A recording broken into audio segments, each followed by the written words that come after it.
Hello and welcome to episode 42 of the ABC podcast. My name is Alex and I am joined by Brandon, the birthday boy Park. Aw, that's actually a good one. Thank you. Thank you. So, Brandon is now officially 22 years old. Yep. Just like Taylor Swift. She'll always yeah. be 22. I'm feeling 22. Yeah. And let me tell you, doesn't feel that great. So, not a good birthday. My birthday was okay. Uh-huh. I've been in job training. So, in case you guys didn't know, I work for the residence hall on the college. It's not a dorm. It's a residence hall. In the college that I go to school at. And I've been in the job training for about, I want to say, I don't know. I've been in here for a couple of days now. I've lost track. Time no longer has any meaning for me. And so for my birthday, I went through all the sessions. Somehow people found out that it was my birthday. And yeah, so it was nice. People wished me happy birthday. Alex gave me a meme for my birthday. My mom stopped by, said happy birthday. She dropped off some food. It was the nice. best present. It was actually really sweet. Yeah, that's fun. Mm-hmm. Yeah. So anyway, if it sounds a little more echoey than usual, it's because we're not recording in our usual spot again. We're in Brandon's room. Yeah. So, which I didn't realize when we're doing this, how much sound actually goes around the room. Yeah. It's kind of surprising. Yeah. Because I've always just assumed it was a really small space. I mean, we could have put a blanket over our heads to trap the noise, but that sounds. I don't want to be that close to you. Let's telling see. yourself that. Also, just one little quick announcement. As far as me and my life, things are getting really, really hectic. I just got a lot of personal stuff going on. One of which is that I'm trying to play as much Zelda as possible before the new one comes out, which we're going to talk about later. But because I'm so busy, I'm going to go back to not doing as much editing. So we're still going to get the intro and outro music, the transition music. I will do some sound filtering, but other than that, there's probably going to be more ums and tongue clicks than usual. So I'm sorry, just kind of... I think just as long as we cut out the part where we periscope, yeah, that's the only... That's I think we'll be okay. True. So anyway, but the good news is that usually that means I get the podcast up earlier because it doesn't take me as long to edit. So yeah, hopefully that's a good trade-off. But anyway, just pray for me while I go through this really crazy time in my life because... yeah, it's a mess, but you don't care about that. You're here to hear us talk about things, and let's kick it off with a brand new unboxing video. I'm really excited for this one. So, yeah. Man, this heat thing really does heat up. Feels like a sauna in here. Brandon, would you care to give us a description of what we see on the box? Sure. So on the top, we have the label Legion of Collectors with a silhouette of Batman. From a profile. Yeah. I get, yeah. Would his ear really be showing like that? Oh, yeah, I guess it's kind of half. I don't know. It's basically a profile, Yeah. You're right. And on the side right here, Legion of Collectors, number, again, label Legion of Collectors. That's about it. So I think I've noticed that most DC boxes really aren't that, I guess, graphic wise on the outside. Yeah. Too much. It's a nice design, just for the most part it doesn't have too much going for it. Yeah, true. But I still like it. I mean, it's Batman. How can you not like it? Very true. So the DC Legacy theme was kind of vague. They didn't really expound upon it too much. One thing that they did say is that they're going to have a pop figure of a character that's never been made into a pop before. So that's really exciting. And surprisingly, well, I did get spoiled on one thing in it. We'll get to that in a second. But the pop, I didn't find out who it is. So I'm really excited to find out who it is. I have a theory. I have a hope. But we'll see. All right. So as with the two comic book boxes, we've got some panels on the insides. We've got Aquaman, Elastic Man, Wonder Woman, Superman, Batman and Robin, Green Arrow, Green Lantern. There's some cut off. Well, no, I guess it just repeats from there, right? Yeah, that's about it. And then the patch and pin, we've got classic Green Arrow, I'm glad you made that note classic. Yeah, with the, so Robin Hood hat. instead of like the hood, yeah, he's got the little hat with the feather and everything, and the very dapper mustache. Mm-hmm. And a goatee too. Yep. And the pin is of Swamp Thing, who is a very underrated DC character. Mm-hmm. Not to be confused with the Man Thing, which are totally different. And on the inside, of course, we've got our promo for the next box, which is Superman, but we're not going to talk about that. The comic book is a pop variant cover of Aquaman. So we've got Pop Aquaman, which, side note, the classic Aquaman pop vinyl figure is one of the rarest ones. It's one of the first ones they made. It's valued at like somewhere in the $500 range. Are you serious? Yeah. I'm not surprised. Those things get really expensive. Yeah. The Shazam one is like $1,000 or something. God. Yeah, I know. It's horrible because I love Shazam so much. I really want that pop. So I mean, I guess the two of us could pitch in, and I guess like we could share. Yeah. I don't know if you ever saw the Simpsons episode when there was the character that they like, Radioactive Man, that Bart Simpson he likes. Well, okay. So him, Milhouse, and a kid named Martin, they wanted to buy the comic, and it was really expensive. But they all pitched in, and they bought it from Comic Book Guy. But the problem was that they didn't know who was going to take it now. So they spent the night in Bart's treehouse, and they would share the comic. And then eventually, it was just really bad because they started fighting amongst each other and trying to see who was going to get the comic. That's what always happens. Anyway, and then also on the cover we've got Black Manta, and then Aquaman's like fighting off some eels that are like mind controlled or something. I don't know. But it's cool, it's cute. So, yeah. Then, of course, we've got a t-shirt. And this looks to be... Yeah, Crypto the Superdog. Nice. So, Crypto the Superdog is definitely a classic character. They don't really do too much with him anymore. There was that early 2000s cartoon that I liked a lot. Yeah, me too. But, yeah, Crypto's cool. So. And plus it has, the little... Oh, true. Whatchamacallit? Yeah, the ringer style. Yeah. I'm wearing the shirt that I got from the last box, the X-Men one, and which also has the ringer style. And I wore it today, and then I showed up to Robin's apartment, and then she told me she didn't like the ringer style T-shirts. Why? I don't know. Who knows why Robin likes or doesn't like anything? I think you should because you're gonna marry her. I still can't figure out why she likes me. So anyway. Ooh, that's like a. I don't know. I think it's like you burned yourself, but then like it was a great diss. Anyway, so then we have Pop Home Salt and Pepper Shakers of Batman and Robin. Without opening, I can't really know, but I would guess that Robin is the salt and Batman is the pepper, which I don't know. I also thought Batman was saltier than Robin, but.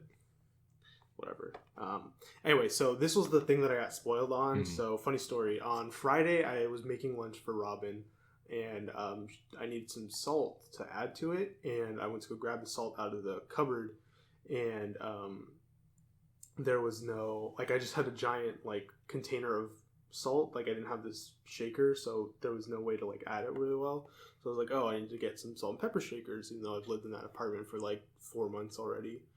But anyway, so I went on Amazon to go buy some Pop salt and pepper shakers, and when I did, I saw somebody reselling this one, so I got spoiled on it. Yeah. But, so while that was kind of lame, it worked out because if I had bought some and then I got this... you would have wasted your money. Yeah, exactly. Yeah. So anyway, these are really cool. They're just classic Batman and Robin contain salt and pepper. It's very, very kitschy. But I will definitely get my money's worth out of it. They have a handful of salt and pepper shakers. Let's see. I know there's Darth Vader and Stormtrooper, Captain America and Iron Man, Spider-Man and Venom. Probably a few more that I'm not thinking of. They started releasing them last year at some point. I don't quite remember when. And this is the first ones that we've gotten in a subscription box. So...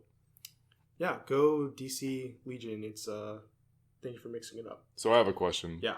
If let's say somehow Pop ever makes a salt and pepper shaker version of us, Which one of us is the salt and which one of us is the pepper? Just based on overall saltiness. Right. I mean, I'm pretty salty. Yeah. You're pretty salty. I think you're saltier than I am. You think so? You okay. don't? I don't. I honestly don't know. Yeah, it's kind of a toss up. Yeah. Maybe we should request that from Funko. Okay. Send that in, and like with a demo of our stuff. All right, and then the pièce de résistance is the pop vinyl of Plastic Man. Very nice. Did I say Elastic Man earlier? Yeah. Oh, whoops. Yeah. So Plastic Man is a superhero. He has rubber band powers like Mrs. Incredible / Elastigirl from The Incredibles. It's probably the most well known. Well, maybe Mr. Fantastic. I actually don't know. Anyway, so he is a reformed villain. He used to be a thief, and now he's a hero. Kind of like Rubber Band Man from Static Shock. True. Yeah. He's very heavily featured in the excellent cartoon Batman the Brave and the Bold, where he's really funny, does a lot of comic relief. But yeah, so if you can see here on the pop, like his body's all like twisty, he's got really long arms, and it's kind of almost like Gumby in a way. I think it would be cool if this pop could like stretch and stuff, like, but somehow still retain its regular shape. I don't know if that's even possible. This was not the one that I was predicting. I was hoping we were going to get Dr. Fate. That was one of the options that they teased. That would be good. That'd be really or nice. Or Alfred. They also teased Alfred as being a possibility. But Plastic Man is really cool. He's a cool dude. All right, well, that was the DC Legacy box. Really, really good box. I liked everything that came in. Yeah, really good. For sure. Very convenient now that you can have your salt and pepper whenever Very you true. want. Yeah. But with that being said, it is now time for our next segment, which is, of course, the ABCs of Geekdom segment. This week is the letter C, brought to you by Brandon. So, Brandon, take it away. So, for this week, I've decided to go into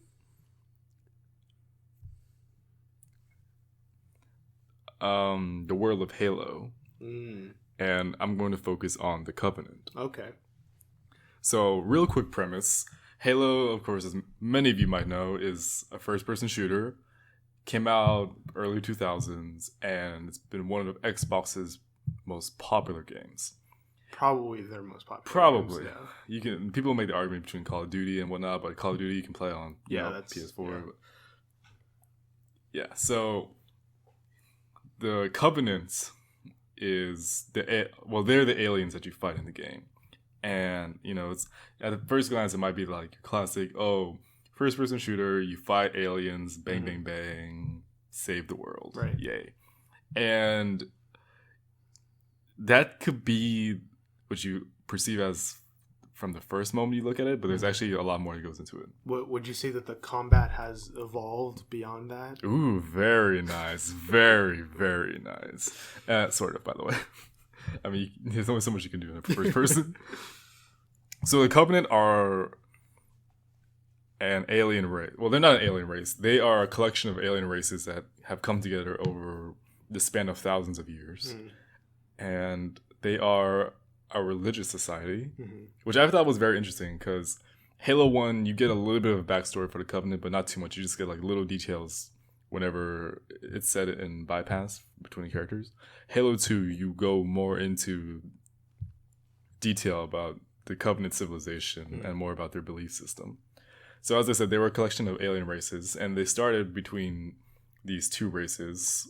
One was called, and you guys are going to make fun of me because I know the actual alien names between these two races called the Sanshayum and the Sanghili, which both revered this ancient technology left behind by this race called the Forerunners, who they perceive as gods because what you can do with this technology was very amazing. It gave them faster than light travel, advanced their civilizations hundreds of years of progress. But the difference between the two, between Sanshayum and Sanghili, was that the Sanshayum wanted to go further with the technology and use it to advance their own progress. And the Sangheili didn't want to use it. They thought that if you use the technology, you're desecrating the holiness of it. So that started a war between the two, which eventually came to a stalemate. And from that, a covenant was born. So the Senshouyin would be the religious leader of... They would be the religious leaders of the covenant. And the Sangheili would be the protectors. And over time, they encompassed more and more races. And just so you guys won't make fun of me, I'll just tell you like the names that the humans give them in the game. So Senshouyin are called the prophets. So they lead all religious and technological aspects of the society. Sangheili, which are called elites, they lead all military power in the Covenant. And they're the top two leading races. And then after that, a hierarchy is born between all the other races. So then you have different races like hunters, which are these really, really big hulking monsters, which are actually composed of these like thousands of worms. Then you have roots, which are these kind of gorilla-like aliens, almost like Wookiees. They are very, very violent and very, very skilled warriors, and they're always in conflict with the elites. Then you have jackals, who are mercenaries that got into service of the Covenant, which are like these kind of bird-like raptor birds that carry shields. And then after that, you have grunts, which are like the lowest class that you can have in the Covenant, and they're just these little aliens that are used as cannon fodder by the Covenant. And then you have like some other races like engineers, drones. I won't go on and on too much, but just so you guys know that that's basically most of the races that come up with it, that entail the Covenants. Now, what I really liked about the Covenant was that it was the first time I saw that you have an enemy that you fight that is not just because, oh, let's take over the world because we're evil, mohaha. But they're fighting a holy war, and they believe that what they're doing is the will of the gods. And that's kind of like the whole story behind Halo. When they find the ring, the big ring world, that's Halo, they decide that in order to achieve transcendence into godlyhood, they need to activate the ring. And by doing so, they will go on a great journey, which is the big religious claim that the Covenant have. Now, I won't spoil it, but the Covenant are not the only enemies that you end up fighting in Halo, but they are the ones that have been present in all the games.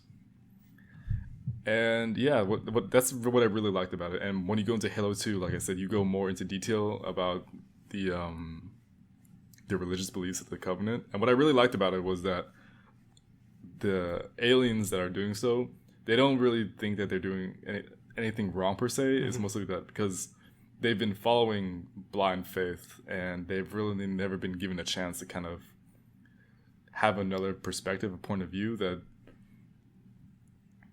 you know, they kind of just blindly do what they're being told by the prophets. And then it's not until something happens when then the balance of power in the Covenant changes, and then the Covenant becomes... Well, I'll just leave it at that. Something major happens in the Covenant. Okay. So I don't know if you want to ask me anything or add anything to the Covenant. So, I never played any of the Halo... Well, I've played multiplayer Halo games, but I never played any of the campaign. So, everything I know about the Halo story, I now just learned right now. But where does the Arbiter fit into all of this? How do you know about the Arbiter? He is a character in Killer Instinct. Yes, he is. He was just added. That's all I know. So, oh great, you guys are gonna make even more fun of me because I know this much by memory. So, you remember what I told you about the elites were one of the first members into the Covenant? In case you don't know what an elite looks like, it's like about a 7 to 8 foot tall alien that's really muscular. It's reptilian, but instead of a lower jaw, they have like, you know how the Predator has like 4 jaws? Yeah. So they have an upper jaw, but they have like the bottom jaw kind of splits out into 4. Yeah. So that's what basically what an elite looks like. So the title of Arbiter was actually something that was sacred to the elites before they joined the Covenant. So they served as... do you remember when we learned... I don't know if you remember from theology class from Sacred Scripture when Father Dempsey would talk to us about the judges of Israel? Yeah. So judges weren't just like the judge you think about in the courtroom. They acted as both... They were warriors. They were warriors. They were leaders. They acted as judges too. Yeah. So they instilled order within people. So that's basically what an arbiter was back in then. So they were, I guess you could call, the unofficial leader or kings with the elites. So when the elites joined the covenant, the prophets saw how special the position of arbiter was to them. So they kept it in order to make transitioning much more easy for the elites. And they always, the prophets then gave their blessing to the arbiter. So the role of arbiter became a very sacred position in the covenant, even for the elites. So what ended up happening was that one arbiter in particular denounced the Great Journey, and he thought that the elites had lost their way and the prophets were wrong about everything. So because of that, the prophets ended up killing that arbiter. And from that point on, the mantle of arbiter became this, I guess, this mark of shame. That if ever a disgraced elite wanted to reclaim his honor, he could take up the mantle of arbiter to go. So the culture of the elites is very much like feudal Japan, where they hold honor and... Back to this. Yeah, I know, right?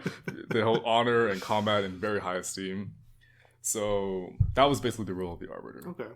And so the arbiter would go on these missions that no one would ever go on to because it would be suicidal to go on to, but he would still go on these missions in order to reclaim his honor. Did he have a squad for these missions? No, it was just him usually. But if if they wanted the mission to succeed, sometimes he would have people come up with it. But they didn't have to sacrifice their lives in the same way that the arbiter had to. So the way the arbiter, the arbiter became, he's a secondary protagonist in the Halo games. So he's introduced in Halo 2, and then you get to see him in Halo 3 and Halo 5. And then I guess they just thought, this character is really popular, so they added him to Killer Instinct. He's actually voiced by the guy who does Goliath in Gargoyles. Yeah. Right on. So he was really cool. He's actually my favorite character in Halo. Even more so than Master Chief. I really like Master Chief, but I think Arbiter's story is a little bit more,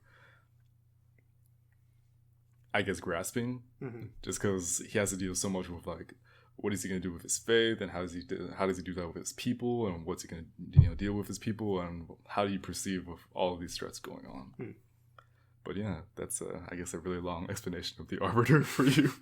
Thanks. Yeah, but I don't really know what else to say about the Covenant besides they're really fun to fight. It's always fun to blast aliens with machine guns or to use their own technology, which is actually, I really like Covenant weaponry in the game because it's most of the time it's plasma based, and it's just really cool because it's all bright and shiny, and you get to blow stuff up really cool with it.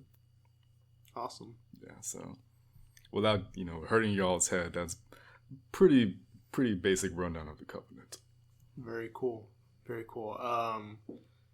Yeah, because I never had an Xbox, and I had a few friends who had Xboxes, but whenever I'd go over there, I would just play multiplayer with them. And so I always came with this perception that the story in Halo was either not very good or non-existent.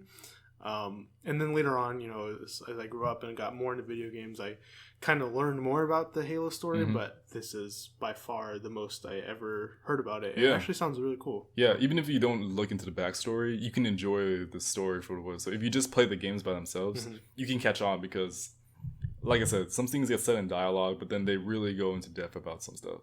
So first Halo, you learn about the origins of Halo and the Forerunners. You learn a little bit of the Covenant, and that's really about it. It's more like an introduction into the world itself. Then Halo 2, you get to learn more about kind of Master Chief and the Covenant and the Arbiter and some other stuff that happened. And then Halo 3, it just progresses from there. Then Halo 4, you get to learn more about the Forerunners, which is really, really cool because they are really, really cool species. And then Halo 5, it kind of...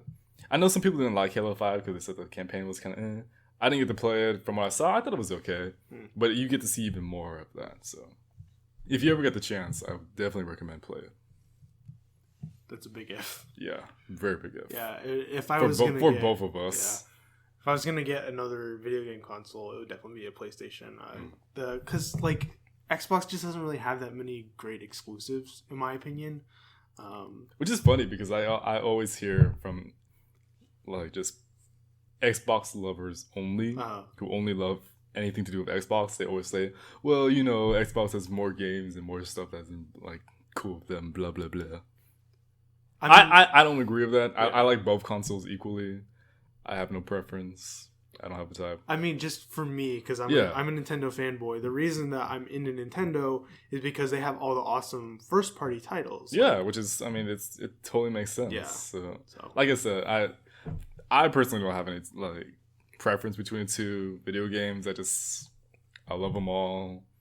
If I had the money, I would totally buy the console, but that's not gonna happen for a while. So one day, Brandon. One day.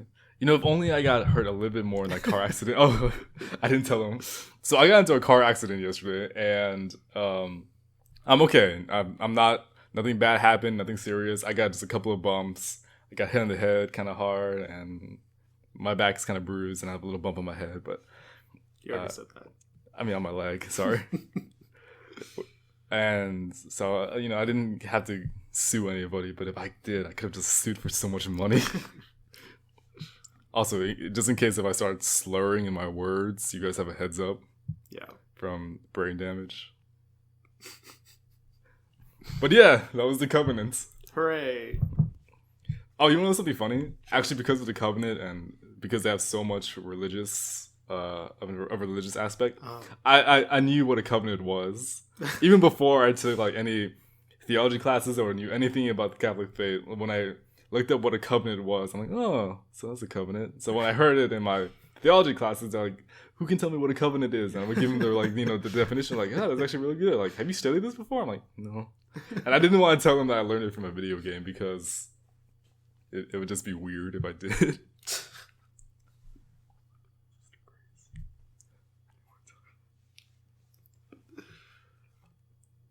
All right. Well, that was a very fun ABC's Geekdom segment, but that means it is now time for our correction segment, which I have to say is a little bit lengthier than usual. So, did we miss a lot, or? Yeah, most of it is actually from last week's ABC's Geekdom. So, yeah, we'll see how this shakes out, but we'll deal with it. Anyway, first correction here is I was talking about how. I had been watching Lost with Robin, and we finished it, actually. We got done. I'm not going to spoil how it ends. I think you at this point, either you know or you don't know. And if you don't know how it ends, you've probably heard somebody say one way or the other how they feel about it. I think the general consensus is that most people don't like it. I do like it. Robin really, really didn't like it, but... you know, you take the good with the bad, I guess.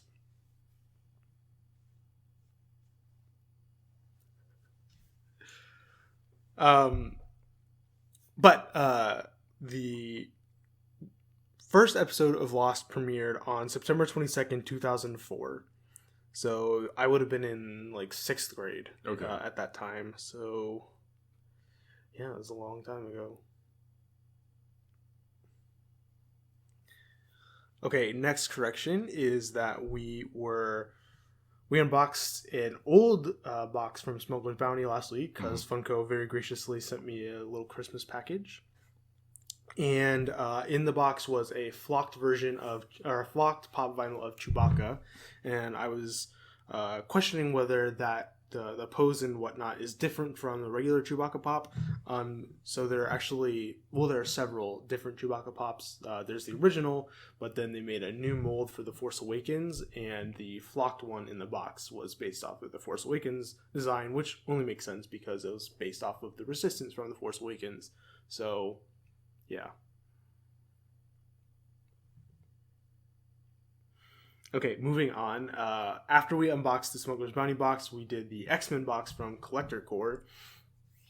And on the inside of the panel, there was a panel of Colossus throwing Wolverine. Oh, I remember. Yeah, we were talking about this. Yeah, and so we were trying to think. The move has a name. I said the Cannonball Special. It turns out it's actually called the Fastball Special. Okay. Now, this is not exclusive to the X-Men franchise. This is like a general term for any time a character with super strength launches another character at something else with the intention of doing so. Well, actually, no. So I read this on Wikipedia. It actually said sometimes the person being thrown is unwilling to do so, but they do it. It gets done to them anyway because the person has super strength. How are you going to stop them? To bring up another Incredibles reference, in the end, I won't say why if you've never seen that movie because shame on you, you should see it. But towards the end of the movie, there's one point where Mr. Incredible takes Mrs. Incredible and he throws her. You're right. Throws her through the air. That's right. Yeah. But anyway, so the first recorded instance of this move being used was in Adventure Comics number 253, where Superboy threw Robin at something. It didn't say in the Wikipedia article. But the move wasn't popularized until the Uncanny X-Men number 94, which involves Wolverine and Colossus. And they were doing a training in the Danger Room. Mm-hmm. And they initially called it Maneuver 7. Okay. Which then later became the Fastball Special. All right, moving on, we then talked about the ABC's Geekdom segment, which our subject was Barney Rubble from the Flintstones. Right. But mostly we just talked about the Flintstones in general. So, one of the things we couldn't think of was Fred Flintstone's job. He is a Bronto crane operator. Sorry, just when you hear it out loud, it's yeah, no, it's definitely ridiculous. Yeah. But anyway, the name of the company is Slate Rock and Gravel Company. Mr. Slate being the owner of the company and his boss. Slate. In the very early episodes of the show, the company actually had a different name. It was called Rockhead Quarry and Cave Construction Company. So it's just a little trivia tidbit there for you. And then Barney, for most of the show, they actually never really talked about where he worked. But then in the later seasons, they actually revealed, or they just wrote into the show that he did work with Fred. So they were co-workers as well as they were next door neighbors. I thought they lived across the street from each other. Now, to be fair, I don't know this because I think most people, if you ask the person, if you ask them if the person across the street from you was their next door neighbor, I think most people would say so. Really? You don't think so? I don't think so. Yeah, I mean, I wouldn't either personally. I'd just say they're my neighbor as opposed to my next door neighbor. Mm-hmm. But I could see why somebody would say that. Yeah, that makes sense. In my head, and I could just totally be making this up, but in my head, I just have this image of the two of them, their doors facing each other. Yeah. So, but we'll just say they're next door neighbors.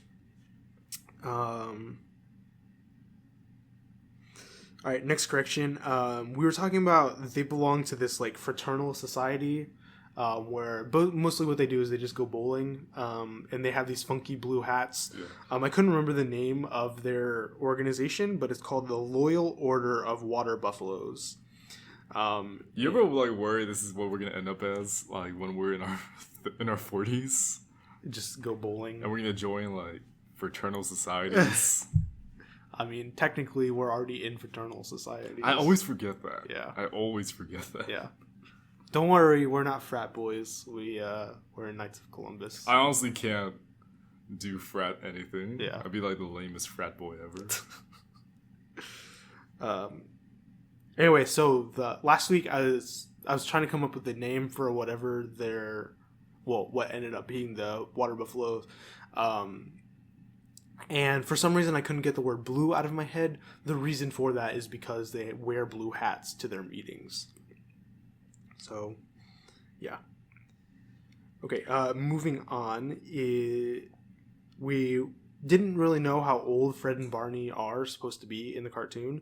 And according to the Flintstones Wikia page, which is a fantastic resource for all of your Flintstones information needs, Fred at the beginning of the show is 31, and then at the end of the show he's 34 years old, and then Barney at the beginning is 32, and at the end he's 35.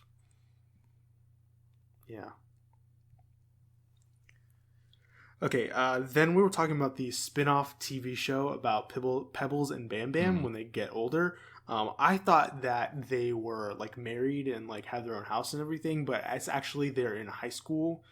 So they're still teenagers and they don't have their own children, but they are dating. Okay. So, yeah. It's on the way. leading up to it. Sure. We all know where that leads. Yeah. There's I could be wrong, but I'm pretty sure that in the regular Flintstones, like the main series, there's like an episode where Fred has like visions of the future or something. I think it has something to do with the Great Kazoo, one of those two. The little alien dude, you know what I'm talking about? Yeah. Anyway, I want to say that in one of those episodes, they have kids. Like they're even older than they are in the spinoff. Maybe. I guess I can look that up for next week. Great. But, yeah, I don't know. Okay, anyway, then from there we started talking about all of the other cartoons that had spin-offs with younger versions of their... So we talked about the spin-off for Pebbles and Bam Bam, and then we talked about the Young Flintstones, or Flintstones Kids spin-off, and then we started talking about other younger versions of cartoon characters, and one of them I mentioned was Tiny Toons, and while that is young cartoon characters, it's actually important to note that those characters are different from the main Looney Tunes characters. So, like Bugs Bunny, is the main character in Looney Tunes, but he's not in Tiny Toons. I actually don't know what the main character's name in Tiny Toons is. I actually don't know the names of any of the characters in Tiny Toons. Although the Tiny Toons movie was one of my favorite movies when I was a kid. I haven't seen it. There's this really great joke in there. So they go on some like cross country adventure. I don't remember why. And there's this really great joke where they go like down to this swamp area and they meet these crocodiles, and the main character, the main boy bunny. So they meet this old crocodile. He has 2 daughters. And they both fall in love with the main boy bunny. And the crocodile dad says, okay, well, you're going to have to marry my daughters then, because they're like never going to get over you or something. He says, I can't marry both of your daughters. That's bigamy. And then the dad says, no, that's big of me.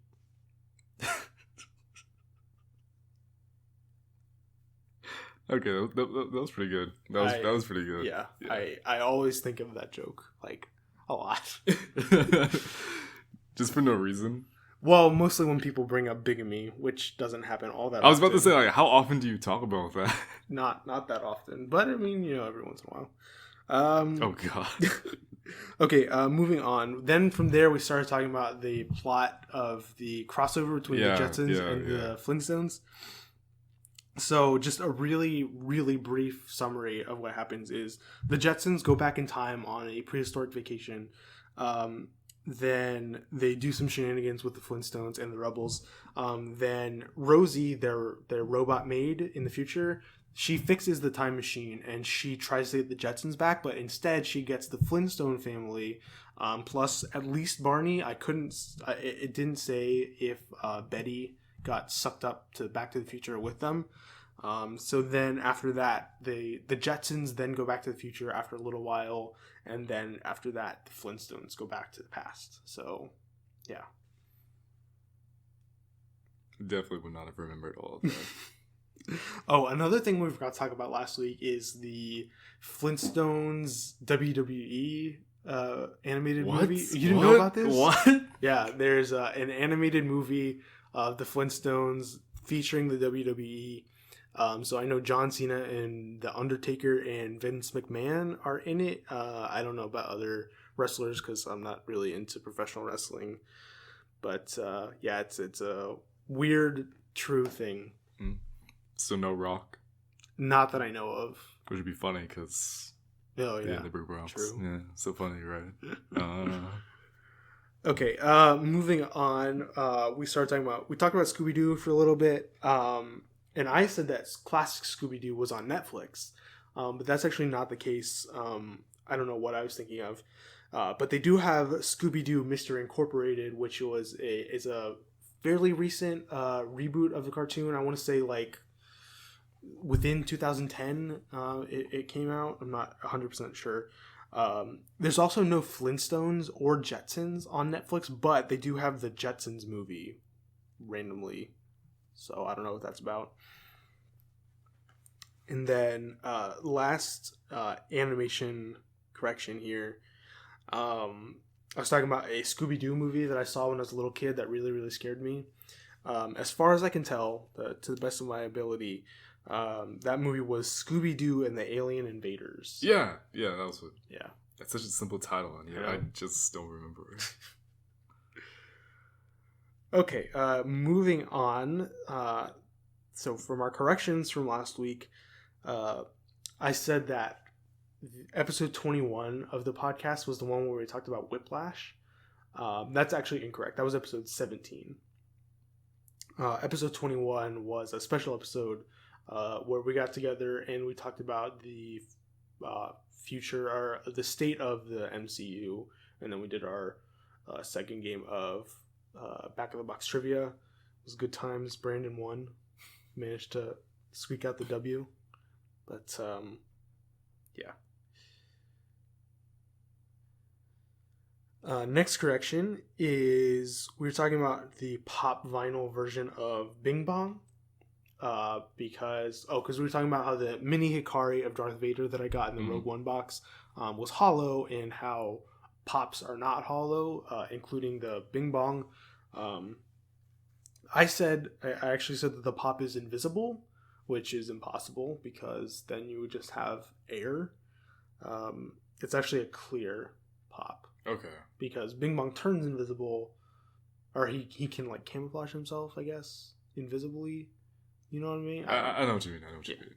Anyway, it's like when the Predator can. Right. It's like active camouflage. Right. Which is funny enough, a Halo term that the elites have. Yeah. Can't you do that in the game too, like Master Chief? Master Chief, you can pick up they're like little pickups, power ups you can get.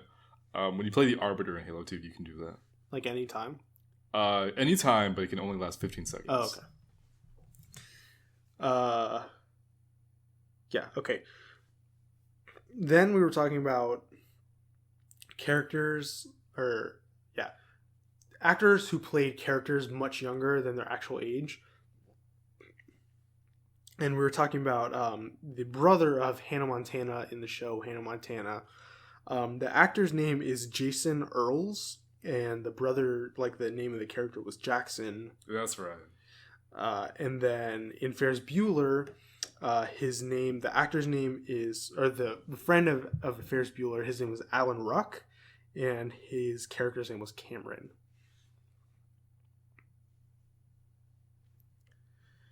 Okay, moving on. We were talking about Russell Brand because he voiced Dr. Nefario in Despicable Me and Despicable Me 2. And then we're talking about how he doesn't really do a lot of acting anymore. And we were talking about other movies that he's been in. So he came out in 2 movies in 2016. There was Army of One, which we actually talked about on the podcast. You weren't on that episode. That was one that you had to miss. But he played God in that movie. Oh, God. So, yeah, that was a thing. He was also in the Trolls movie, which I didn't see. Yeah. And then before that, he was in a movie in 2013 called Paradise, which I think was the one with Jennifer Lawrence and Bradley Cooper, where he's like in the Navy or something when they were in Hawaii. Is that right? Do you know what I'm talking about? It might be Emma Stone you're thinking about. Is it? Maybe not. I don't know this movie. That might even be the right. Because you said Jennifer Lawrence, right? Yeah. And Bradley Cooper. Yeah. I know that they played in Silver Lining Playbook. Yeah, that's right. Yeah, I don't know. I don't know. Okay, I'll look it up for next week. That might not even be the right movie. 2013. I don't know when that movie that I'm thinking of came out. But anyway, and then I said that the last movie that I could remember him being in was Arthur. Again, not the aardvark. Arthur is a really rich.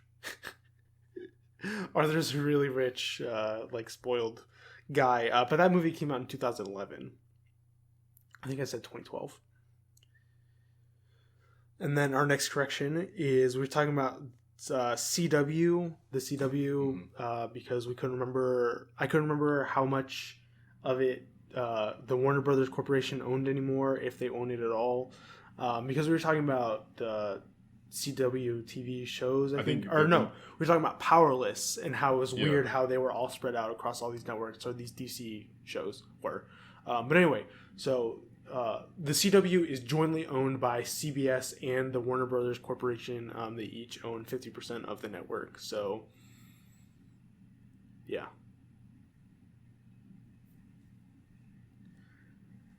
All right, and then we were talking about weird TV crossovers. I don't know why.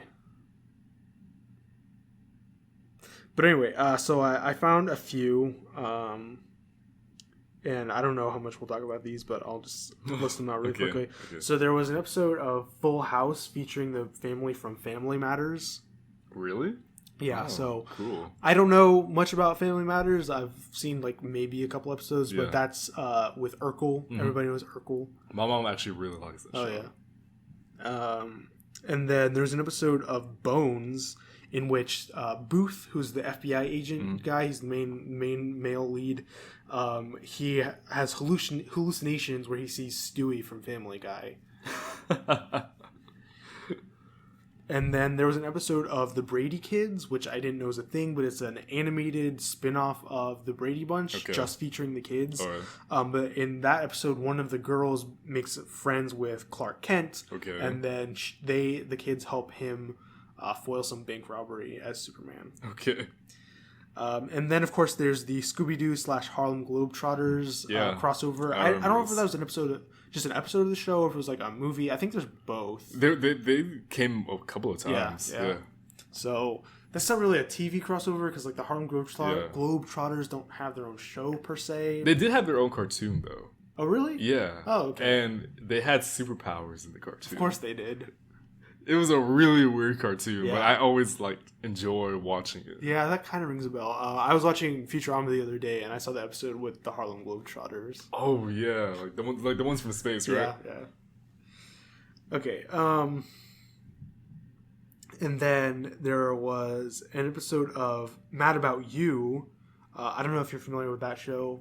No, I'm not. So the main characters are. Do you remember the dad in Whiplash? Yes. Yeah, so he is in there, and then he's married to I forget what the actress's name is, and I can't think of anything that she's been in. She reminds me a lot of Jodie Foster, but it's not Jodie Foster. Have you ever seen What Women Want? No, I haven't. Okay, well, she's in that. Sorry. But anyway, so the guy's name is Paul. That's his real name too. He buys a couch from Kramer.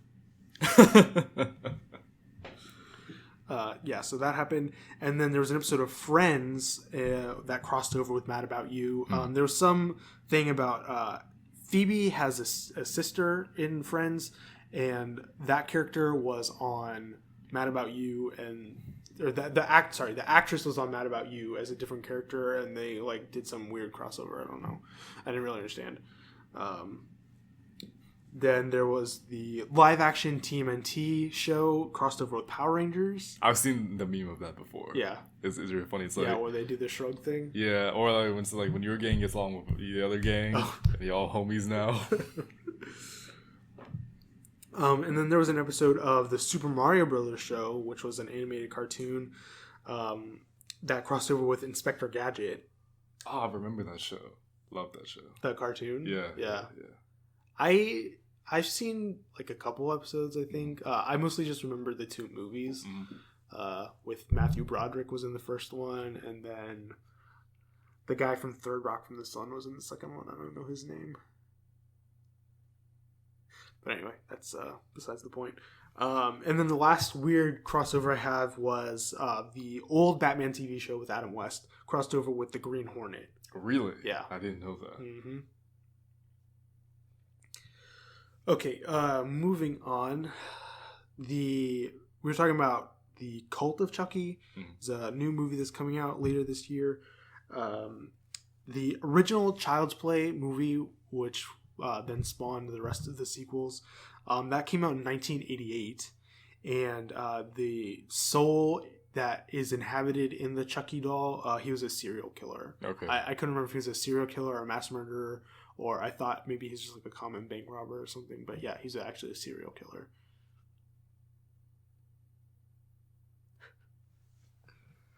Okay, and then as far as the sequels to said movies, so there's 3 Child's Play movies: Child's Play 1, Child's Play 2, Child's Play 3, and then from there they switched up the naming convention. So there was the Bride of Chucky, the Seed of Chucky, and the Curse of Chucky, and now the Cult of Chucky. So it's a total of 7 movies.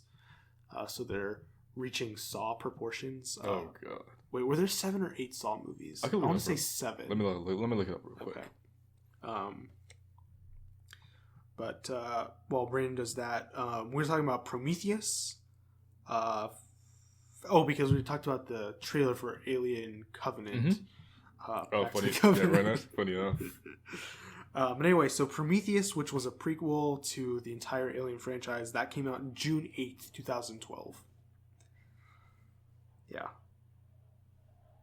And then we talked about the trailer for Riverdale, which is an upcoming show on the CW.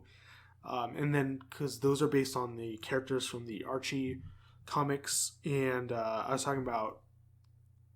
So there's Archie and his friend Jughead, and there's 2 female characters. So there are actually 8 Saw movies and a short film. Oh, really? Yeah. Interesting. I've seen all of them, but I haven't seen the short film, so I guess I'll have to add that to my list. Wonder if I can find that anywhere. Anyway, back to Archie. So I said that I thought that Archie was dating one girl and Jughead was dating the other girl. That's actually not the case. Archie apparently is a player, and there's a love triangle between him and then the 2 girls' names are Veronica and Betty. So I guess there's a lot more to it than we knew. I guess so. Okay. Moving on, we were talking about Forrest Whitaker is going to be voicing Saw Gerrera in Star Wars Rebels, and I said that Forrest Whitaker, he needs to tone down his accent. I said for the movie, which I think is true, but what I really meant to say was the TV show. But we talked all about that last week. I don't think we really need to rehash. I did see the episode. Really? Yeah. It was actually really good. Okay. They go back to Geonosis. So of course they do. That was a really fun episode. I understood him, by the way. Okay. Everything he said perfectly. Okay. Did it sound weird? No. Oh, okay. I understood what he was trying to say. Good. Good old Forrest. Run, Forrest. Run. Okay, just a couple more corrections here. Well, 3 more corrections. Next, we were talking about the voice cast for the upcoming DuckTales reboot cartoon. And the name of Scrooge's butler, I couldn't remember. His name is Duckworth, which is extra funny because he's not a duck. He's a dog character. Is he really? Yeah. Oh, gosh. So, I don't know why they did that. I think a Barksworth could have worked. Maybe. Or, do you watch Modern Family? No, I don't. So, the older dad character, the dad of the 2 other main families, he has this statue of a dog butler, in the front entrance of his house. Okay. And his name is Barkley. Barkley. Yeah. It's not bad, actually. Yeah. Okay, next thing is we were talking about our top 5 favorite movies that we saw in 2016, and or that came out in 2016 that we saw. And I was talking about Arrival, and the number of ships that land on Earth it's 12 ships, and then they actually technically don't land; they hover about 100 feet off the ground.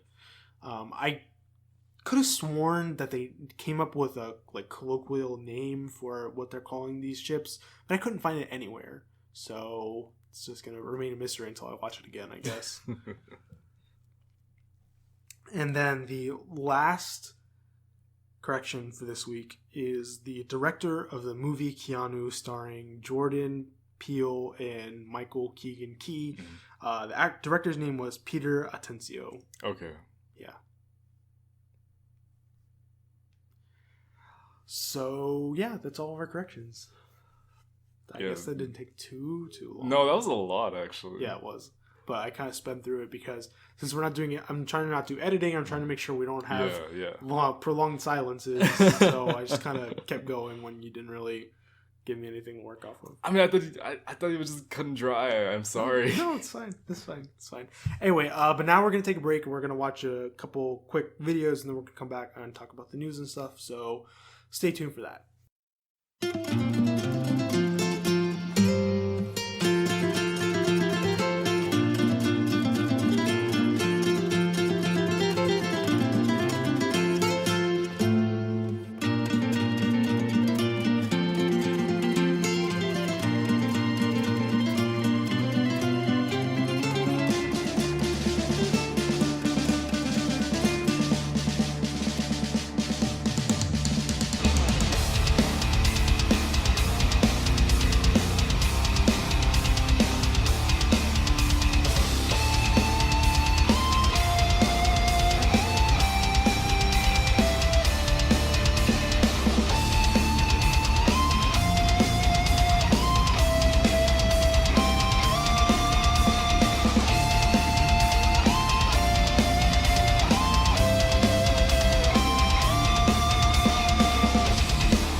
Okay, we are back, and we've got just a few trailers to talk about this week.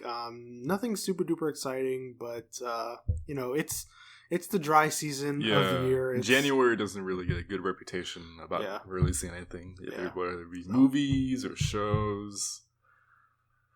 Which I guess that's why I was released out on this month.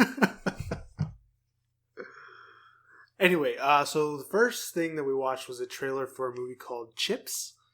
So this is starring Dax Shepard and Michael Pena. They're the two main characters. Also in this movie are Maya Rudolph and Kristen Bell. Vincent D'Onofrio was in it for like half a second. So it was him then. Yeah, okay, I saw it and I thought like that looks like him, but he's been in everything lately, and I just true. I don't want to make assumptions, but no, it was definitely him. Okay.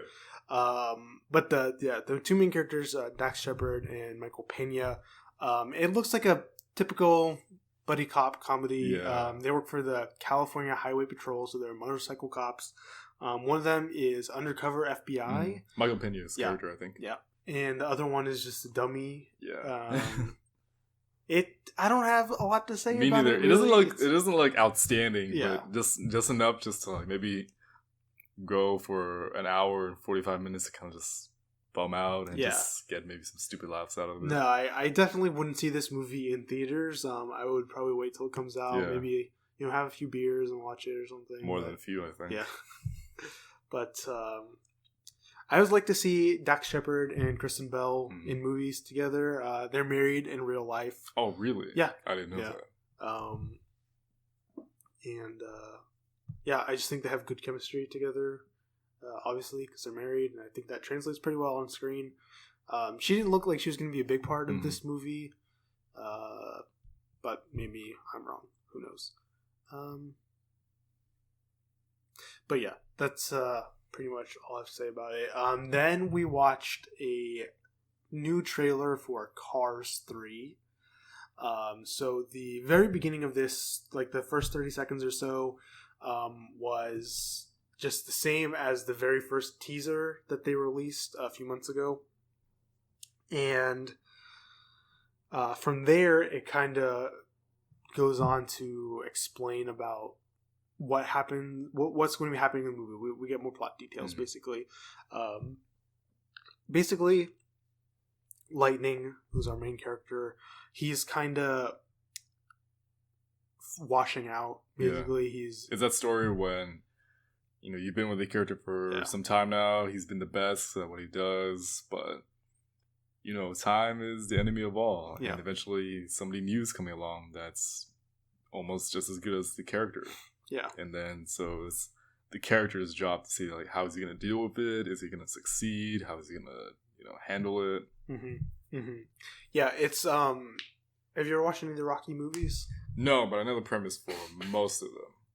So, several years ago, I'm not exactly sure when, they came out with a movie called Rocky Balboa, where essentially it's he's in retirement. He comes out of retirement to fight this hotshot, like, up and coming boxer who called him out.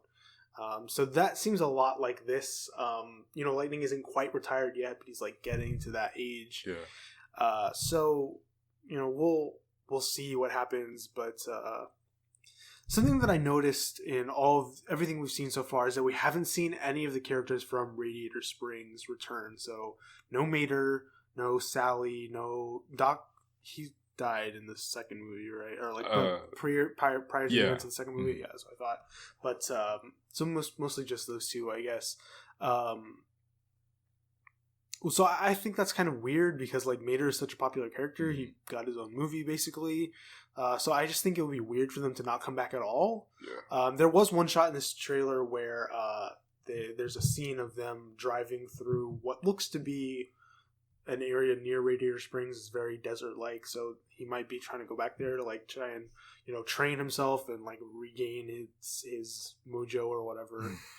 Or maybe just projecting, but I'm not super hyped for this movie. I think there's a lot of potential. Yeah. I want to be surprised by this movie. I want it to come out and be really, really good.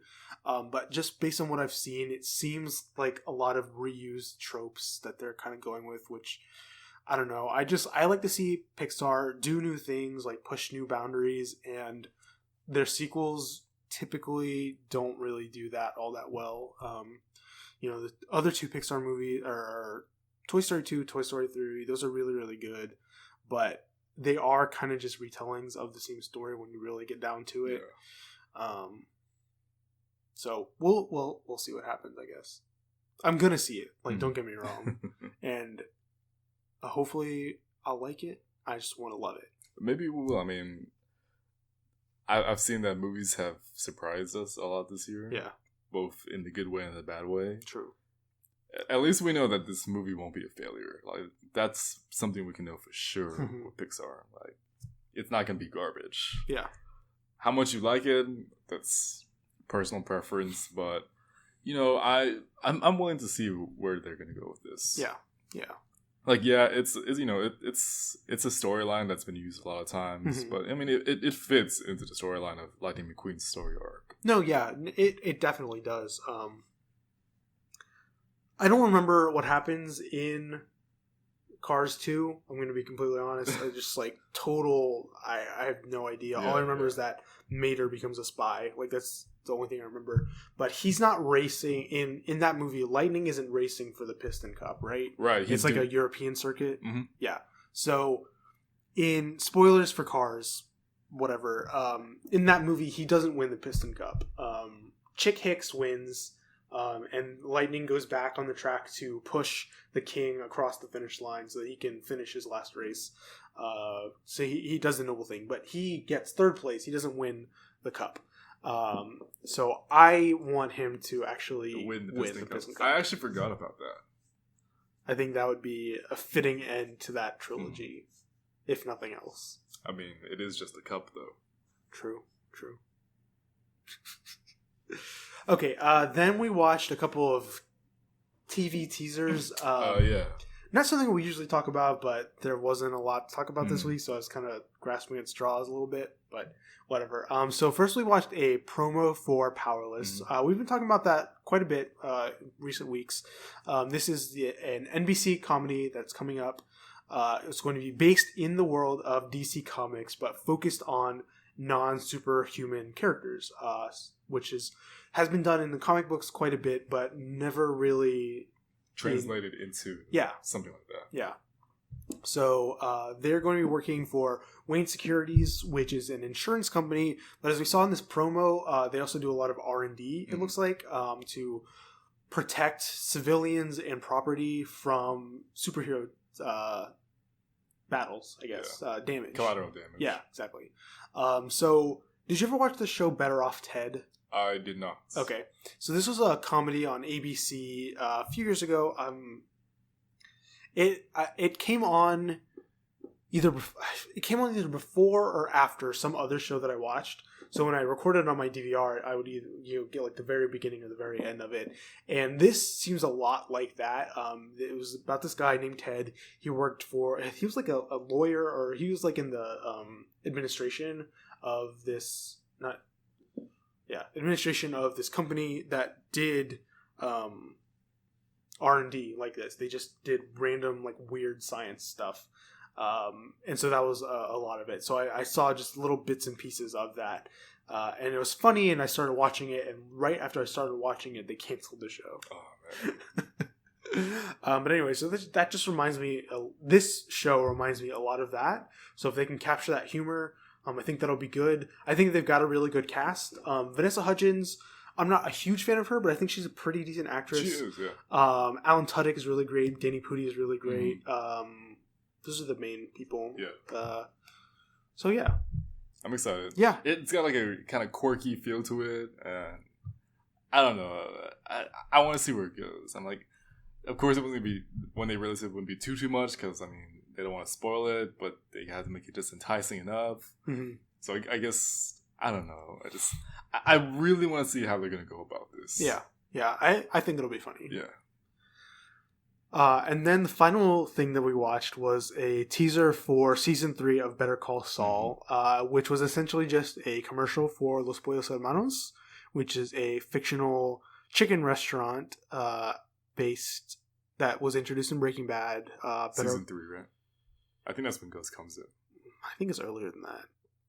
Yeah, because I watched it with Robin not too long ago. Maybe like mid-end of season 2. Yeah, I watched it with Robin not too long ago, and I was really surprised at how early that they introduced Gus. Yeah.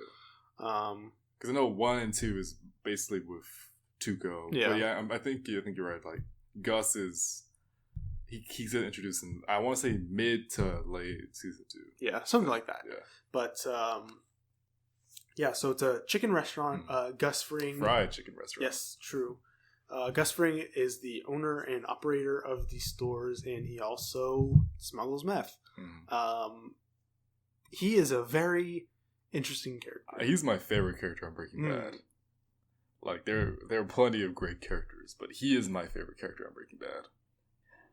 Just because of like how interesting the character was and how the actor portrayed him and just how he was with all the other characters. I really loved Gus. No, yeah, he's very intriguing. But yeah, so anyway, Better Call Saul is a spin-off of Breaking Bad, focusing on Saul Goodman, aka Jimmy McGill, as he's known in season 1. I've watched all of season 1. Season 2 is out, and season 3 is going to be starting soon. I'm actually not 100% sure.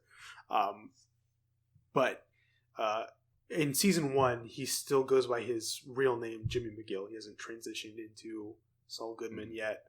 But it's a really good show, and so they're introducing Gus into it, which should be cool.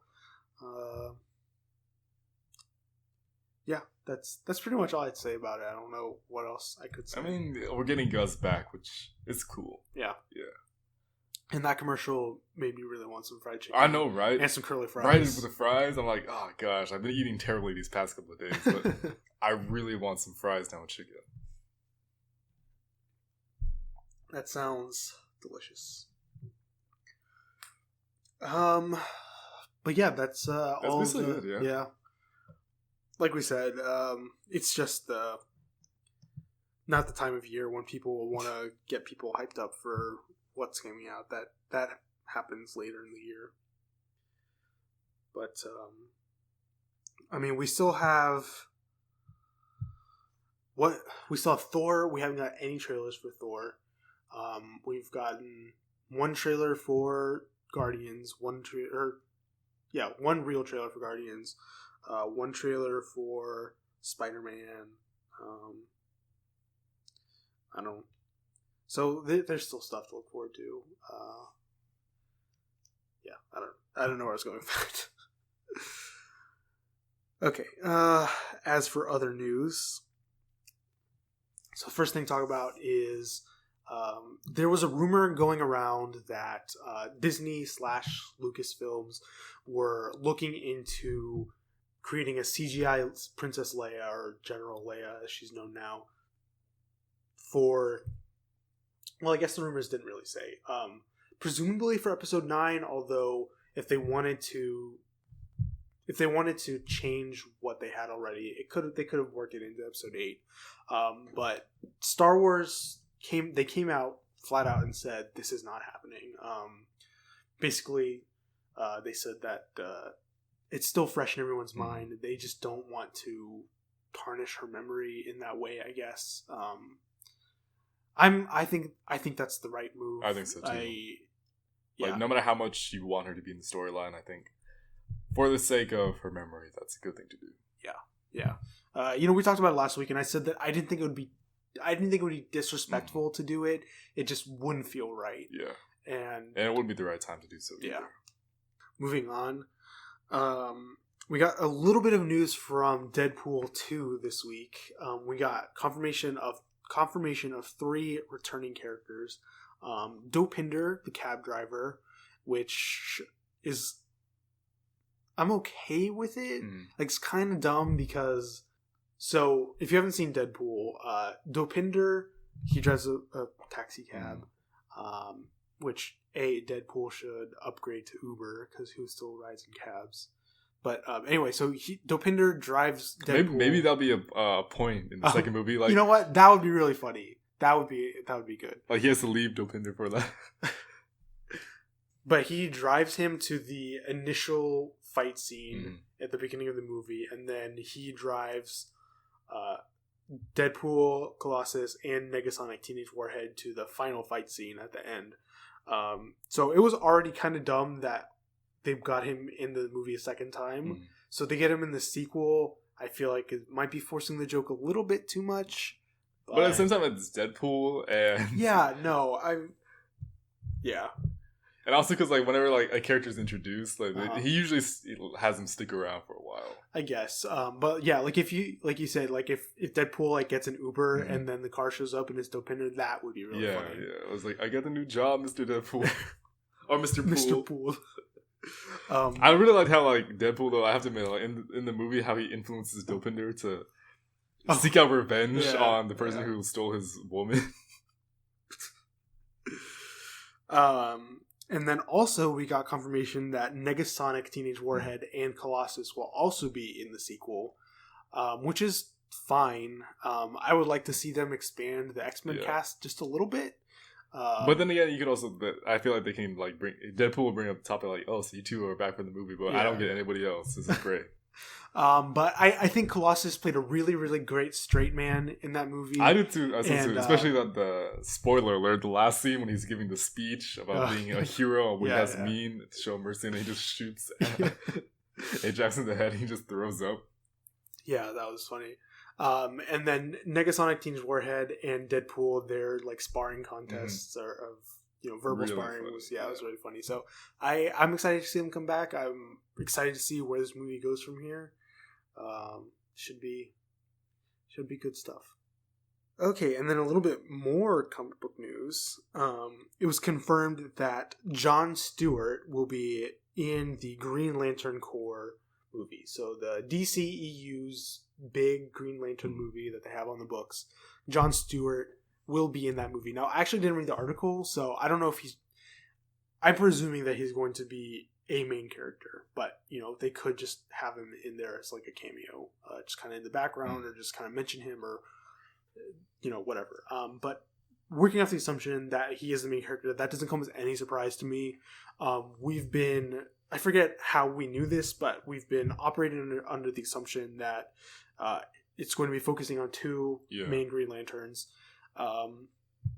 And other than Hal Jordan, Jon Stewart is easily the most recognizable and popular of the main Earth Green Lanterns. So I think it makes a lot of sense. As far as who the other one is going to be, I think Hal Jordan is the most likely pick. I think so too. I could also see them going with Guy Gardner just to have that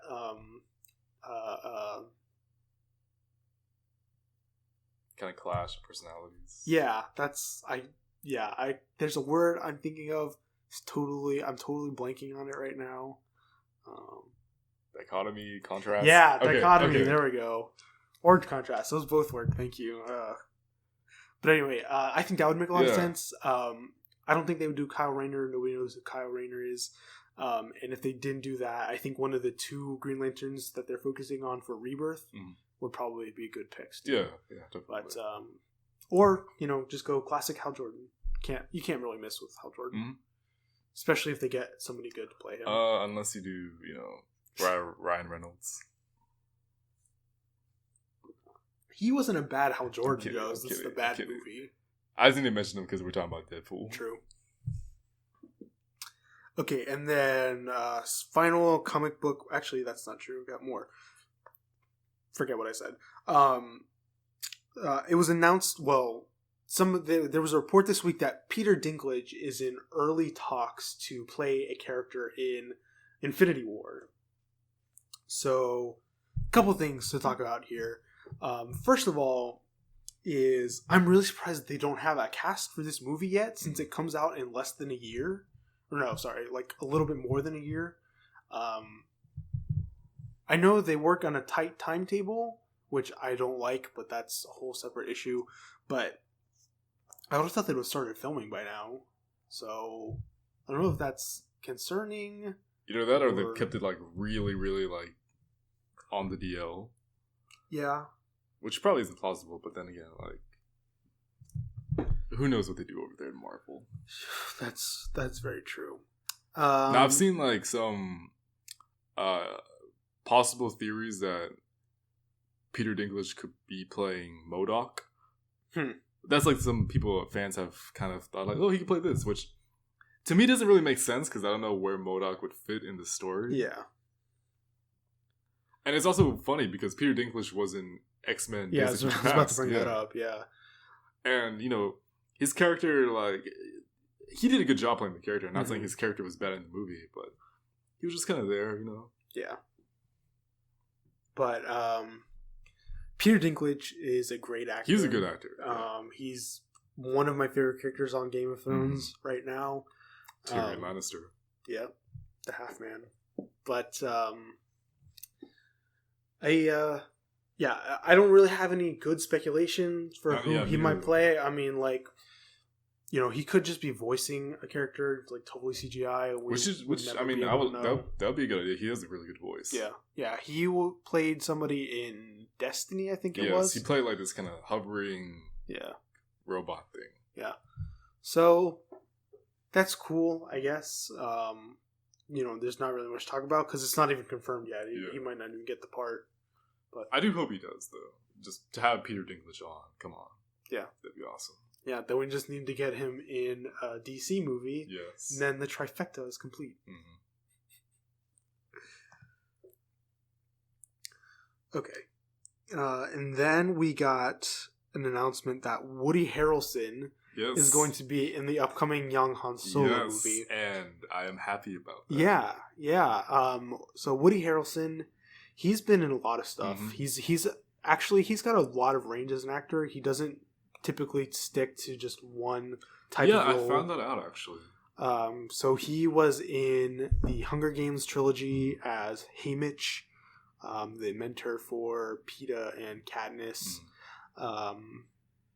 He was in Zombieland. Yep. He was in White Men Can't Jump. Oh, really? Yeah. I didn't know that. Yeah. With Wesley Snipes, of all people. Oh. He's in Now You See Me and Now You See Me Too.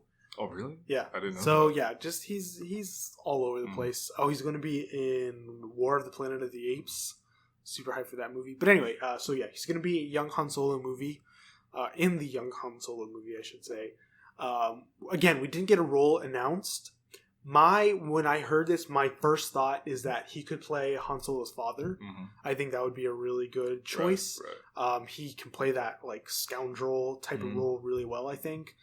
I was thinking he could play like a mentor kind of character for Han Solo. Yeah, that could work too. So maybe not father, but father-like figure. So when Han he gets into the smuggling business, that's his person that he ends up learning from. Kind of like how Peter Quill learned how to be a Ravager from Yondu. Sure. Which is kind of funny because both Yondu and the person who plays Yondu, Michael Rooker, and Woody Harrelson, they have a little bit of an accent. Yeah. So there's a really good parallelism right there. Yeah. He could also be like the villain of the movie. Yeah, totally. We just don't know because Woody Harrelson, like we said, like he adapts to whatever role he's in. So yeah. But I'm happy he's gonna be on. Yeah, for sure. We have him. We have Daenerys Targaryen. Yep. I always call her because I just love the name. Emilia Clarke. Yes. And Donald Glover. Mm-hmm. And the guy who's playing Han Solo. I can't remember the name. Sebastian. No, not Sebastian. No. I'm thinking about somebody else. I don't know. Either way, it's a very interesting cast. Yeah. Like, I have to say, it's a very interesting cast. Yeah. Do we have confirmation that Chewbacca is going to be in this movie? We don't, I think. Yeah. This could be before his time, but I don't know. That's possible. I think that would be a bad move on their part. I would like to see an origin story of how they met. Mm-hmm. That would be really fun to watch. This might be it. That would be really cool. This might be it. But I think it would be a mistake to not have Chewbacca in it at all. Yeah. Even if it's just like just for a minute, like he pops up I would like to see that. Yeah. But yeah. Anyway, okay. So then the last movie casting actually, why do I keep doing this myself? We got 2 more casting announcements. First, Keegan Michael Key is going to be in the Predator movie. Yeah, which really surprised me when I found that out. I thought that's kind of weird. Yes, it is. He's a funny guy. He does a lot of comedic roles. So I could see him doing some sort of comedic relief for the movie. But see, the problem I have with that is that usually they don't last that long in the movie. I was about to say there is that horror movie trope that the black guy always dies first, right? Oh, see, I wasn't even thinking about that. And that'll be good. While but knowing, knowing him, he probably would be like, well, technically, I'm only half, so I should be in here for a little bit longer. And really, the Predator movies are really horror movies. They much more err on the action movie side. Yeah. There's some light horror elements, just kind of suspenseful, but they're really not scary in any sense. So, yeah, we'll see how that works out. But I'm excited for this movie. I just really love the Predator movies. Which I think is interesting. We're getting a new Predator and a new Alien. Yeah, so you know what that means. Are they going to come back together again? I hope so. Yeah, actually, me too. I would totally see another one. Or they could add somebody else into the mix just to mix it up. Would it be funny? Huh? If like the person who saves Key in the movie is Peel, and like the two of them end up having to fight off like the Predator. That would be interesting.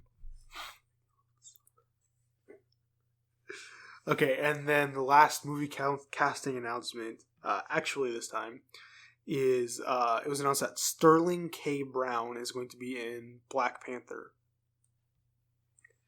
Now, Sterling K. Brown is an actor.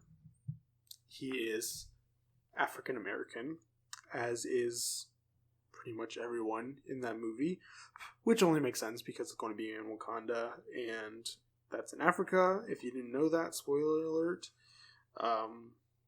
Anyway, Sterling K. Brown, he is best known for... So he's a relatively young actor, looks like a lot. Pretty much all of his acting credits are very recent shows. He's best known for... Actually, not best known, just he's in the show This Is Us, which is a show on NBC right now. It's a dramedy that's been really, really popular. I've heard a lot of good things about it. He was in The People vs. O.J. Brown, which got a lot of acclaim. He was in Whiskey Tango Foxtrot with Tina Fey. He was on Castle. He was on The Mentalist. It's just I remember when The Mentalist was the thing. Yeah. He was in the movie Our Idiot Brother, which was a dumb movie, but it was okay. But anyway, so yeah, that's Sterling K. Brown. I honestly think at this point that they are just going to get every African American and African actor ever to come into this movie, which is fine. You know, yeah, representation all the way. Yeah. Who knows? Maybe Key and Peele will make an appearance. That would be great. That would be really great. As like T'Challa's his servants, like they help out around like his palace. Yep. Play a little baseball. Yeah, maybe. The Wakandan national baseball team. Can you imagine doing that? All right. I apologize if I sound really terrible right now. I'm super stuffy and I'm breathing out of my mouth. So this probably doesn't sound great, but whatever. Okay, so Game Informer. Actually, I don't know who did this interview, but somebody was interviewing the creator of the Kingdom Hearts franchise, and basically what he said is, don't expect Kingdom Hearts 3 to come out this year. I have to admit, I do appreciate the honesty. Yeah, I have to admit that. Yeah, it's I don't know that game is ever coming out. Yeah, I mean, at least Michael kind of got his wish. Like, at least we heard something. At least we heard something about it. Yeah. Probably not the wish he wanted, but no, probably not. I mean, we could still get a trailer at E3. That would be that's entirely possible. Just maybe they could tease a new franchise that they're gonna bring, like a world that they're gonna bring into the game. So that doesn't mean we're not gonna hear anything about it until the game comes out, obviously. But I would be surprised if it came out this year. Honestly, I'd be surprised if it came out next year. Or even the year after that. Yeah, I don't know why. Like, there's no reason why they couldn't do that. I mean, Square Enix is... I don't know what else they're working on, because they just got done with Final Fantasy 15. So, I mean, I know they want to keep working on Final Fantasies, because those are big sellers, but... people love Kingdom Hearts as well, so there's no reason for them to not do that. But you know what? They're gonna do whatever they're gonna do, and the Kingdom Hearts people are just gonna keep crying, so they'll get over it, I guess. This is gonna be the new Half-Life. Yeah. Okay, next bit of news here is that Constantine is coming back, in a manner of speaking. There's going to be an animated series on the CW Seed. So, Constantine was a show on NBC. It ran for half a season and only got 13 episodes before it got the can. And then the actor came back as Constantine on maybe 2 episodes of Arrow last season. And then he is now going to voice Constantine in the animated movie Justice League Dark. And I guess from there they decided that they wanted to make him a new series, an animated series on CW Seed. So this is now, I believe, the 3rd DC animated series that we're getting on CW Seed. The first being Vixen, and the other one being, I don't remember what he's called. He's got light-based powers. We talked about it many, many episodes ago. On the episode, Brandon wasn't on that episode. Michael co-hosted on that one.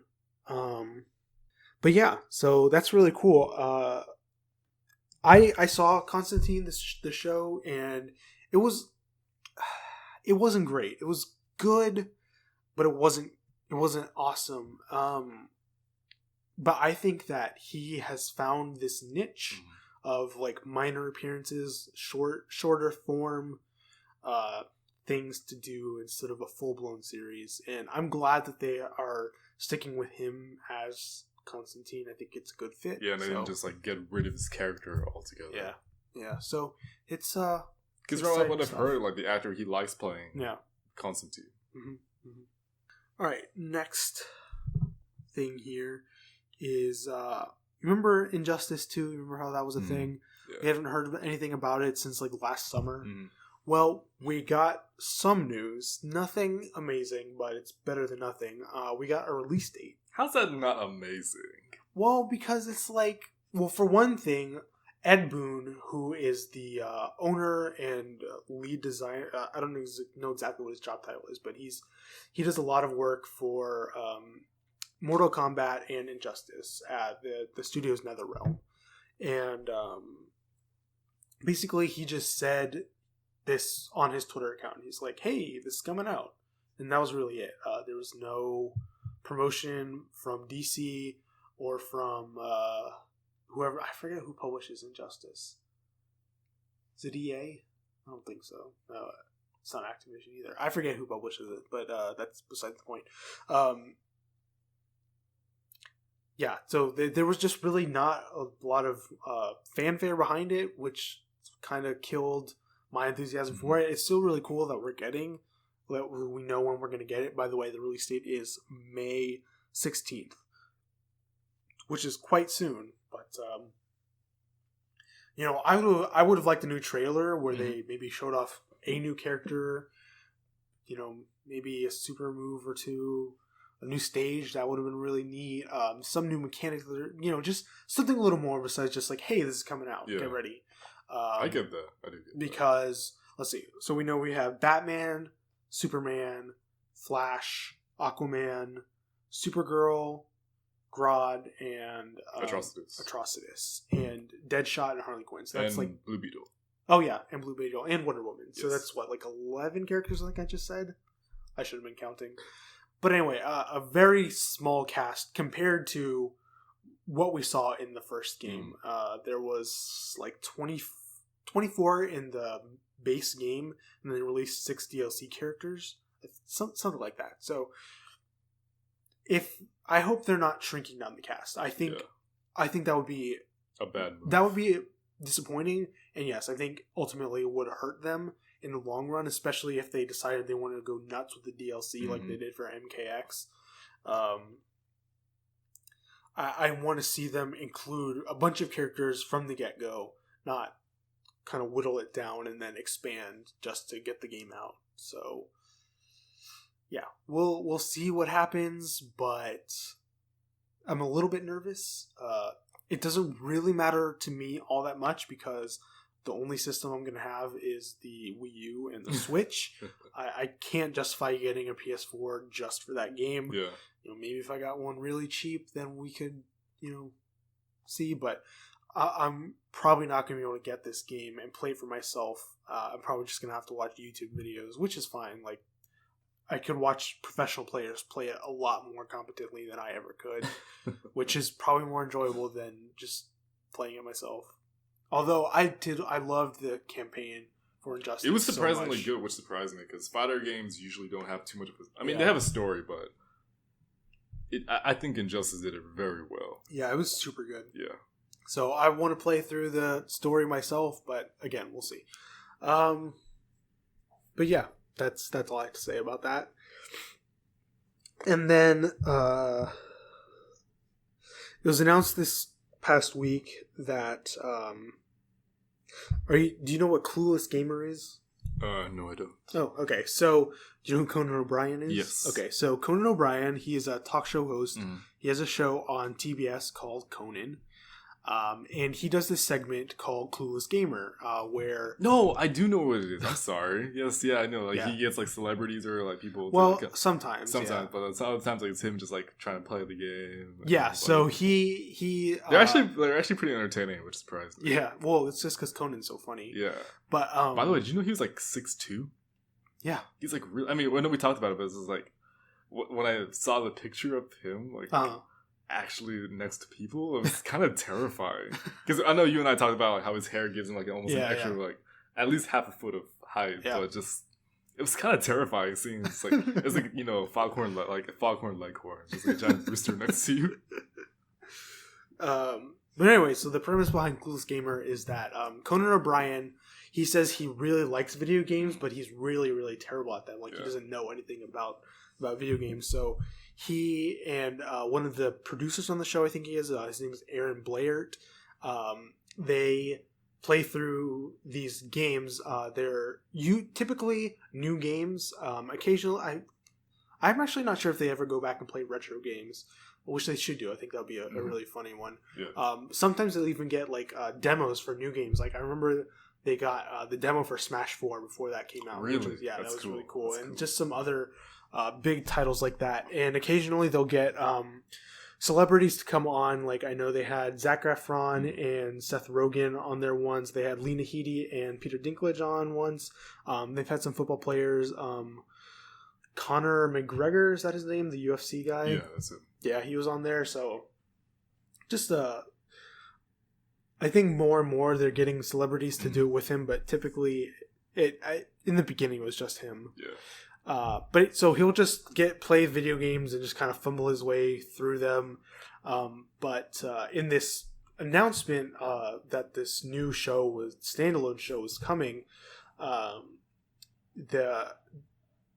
some executive from TBS was saying that companies are seeing how popular these segments are and that it promotes their games a lot. And so they're getting inundated with requests to play their game. Like, presumably they're getting paid to do it. So what have we been doing with our lives, man? I know, right? I mean, I'm not clueless enough, I guess. So, you know who is clueless? Robin. She's very clueless about video games. Do you know that might be a little like fun project? It's just that you buy a little GoPro, hide it somewhere, and have her just like play, like make her play BioShock. Oh my god! I know, right? But anyway, so they were like, "Yeah, we've been getting all of these things, and we've been trying to, they didn't want to like do the segment like on every show or whatever. So they thought maybe it would be better to do like a weekly show instead. So." I think it's cool. I really like Conan. I really like Clueless Gamer. He's just a really funny guy in general, and especially when you add this technology that he's unfamiliar with, it just makes for good times. Yeah. So, yeah. That's cool. That's really cool. Yeah. Okay, now we need to talk about the Nintendo Switch for a little bit. So I'm not going to go too in-depth with this because I know it's not Brandon's area of expertise. And to be perfectly honest, there are 1,000 other people who could talk about it way more confidently than I could. And I don't want to make this take all night, so I'll just keep it brief. But the Nintendo Switch is the next console from Nintendo. It's going to be a home console and handheld hybrid, which is revolutionary for video games in general, really. They did their full on reveal earlier this week on Thursday night in the US, and they just kind of showed off some of the features, what you can expect. They announced a few games. The presentation itself was not spectacular, but I pre-ordered mine, so hey, yeah, maybe I'm a sucker, maybe I'm I don't know what the word is. Schmuck. Well, maybe, but maybe I'm an innovator. Is that the word? An innovator? No, not an innovator. Bandwagoner? No. I don't know why I'm not coming up with words today. I'm not that tired. I'm not that hungry. I'm just out of it, I guess. Maybe I'm not getting enough oxygen because I'm not breathing. I'm talking more than I'm breathing. But anyway, early adopter. That's the word I was looking for. A phrase, whatever. I would never have gotten that. Anyway, did you watch any of this? Did you read just a little news? bit, not too much, because I was a little busy. Oh, true. I was kind of just following you on Twitter and like looking it up on the internet when I could. So in addition to the console, they showed off some games, some features of the controllers, the battery life. They just kind of talked about the finer details of the console. We already knew that you were going to be able to pick it up and take it out of the house and still play the game and all that. So, what I really wanted to talk about was Zelda and how amazing that is. We've seen a lot of footage from Zelda. In my opinion, maybe a little bit too much they've been showing off, but it's whatever. But they showed off a new trailer at this press conference, and it was amazing. It was so beautiful. I was legitimately affected emotionally, which is very rare for any media. So for this trailer to give me the feels was a big achievement, and I think the game will only do an even better job of that. So I'm super looking forward to that. I've been playing through The Legend of Zelda Twilight Princess HD on my Wii U. Now that we know, they announced that the console as well as the new Zelda game are coming out March 3rd. So that's sooner than we were expecting. Which is not leaving me a lot of time to play Twilight Princess. I'm about halfway through the game, and like I said at the beginning of the show, I've got a lot of other stuff going on in my life. I don't know how I'm going to get it done, but I'm determined to 100% complete that game before the new Zelda game comes out, which might mean a lot of sleepless nights for me, but whatever. Sleep is for the weak. True. Yeah, I don't know what else to say about. Well, I'm happy that you got so excited by this. Yeah. When I have time, maybe before I go to sleep tonight, I'll try and see if I can catch up and see anything. But yeah, I'm really excited for the Switch, even though let's be honest, I'm not gonna get it. Well, I mean, it's cheaper than. How much did you pay for it? $300 is the base price. Yeah. Then of course you gotta buy the games, and if you want more controllers, you gotta buy all that stuff too. Yeah. But the console itself is $300. For comparison, the PS3 or the PS4 is like $400, the PS4 Pro. So it's on the cheaper side as far as hardware goes. So, but that is all of the news I really wanted to talk about, which brings us to our feature topic. Now, I'm going to be honest, I didn't really have a great idea for a feature topic this week. I didn't want to talk about the Switch forever and ever for the reasons I already said. I didn't think that would be very good, and I didn't really have a lot of great ideas. I was kind of kicking around a few things, but what I decided to talk about this week is The Walking Dead.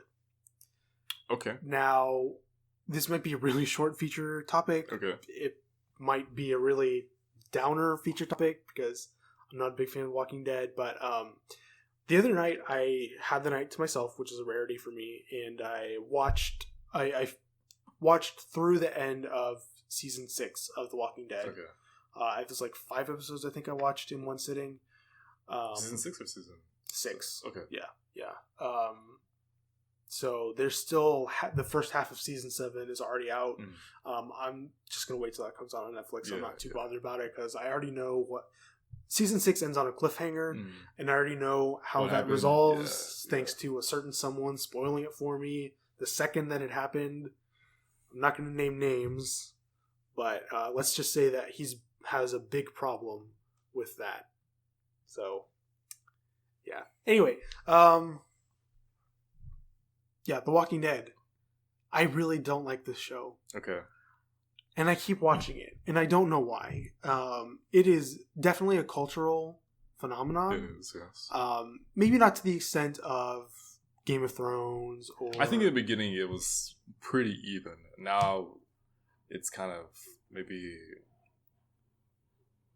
differed from each other. Yeah. So you can make the argument, and it just depends on which one you are a fan of. You can make the argument that Game of Thrones has made a bigger cultural impact, or Walking Dead has made a bigger cultural impact. It just depends on how you see it from point of view.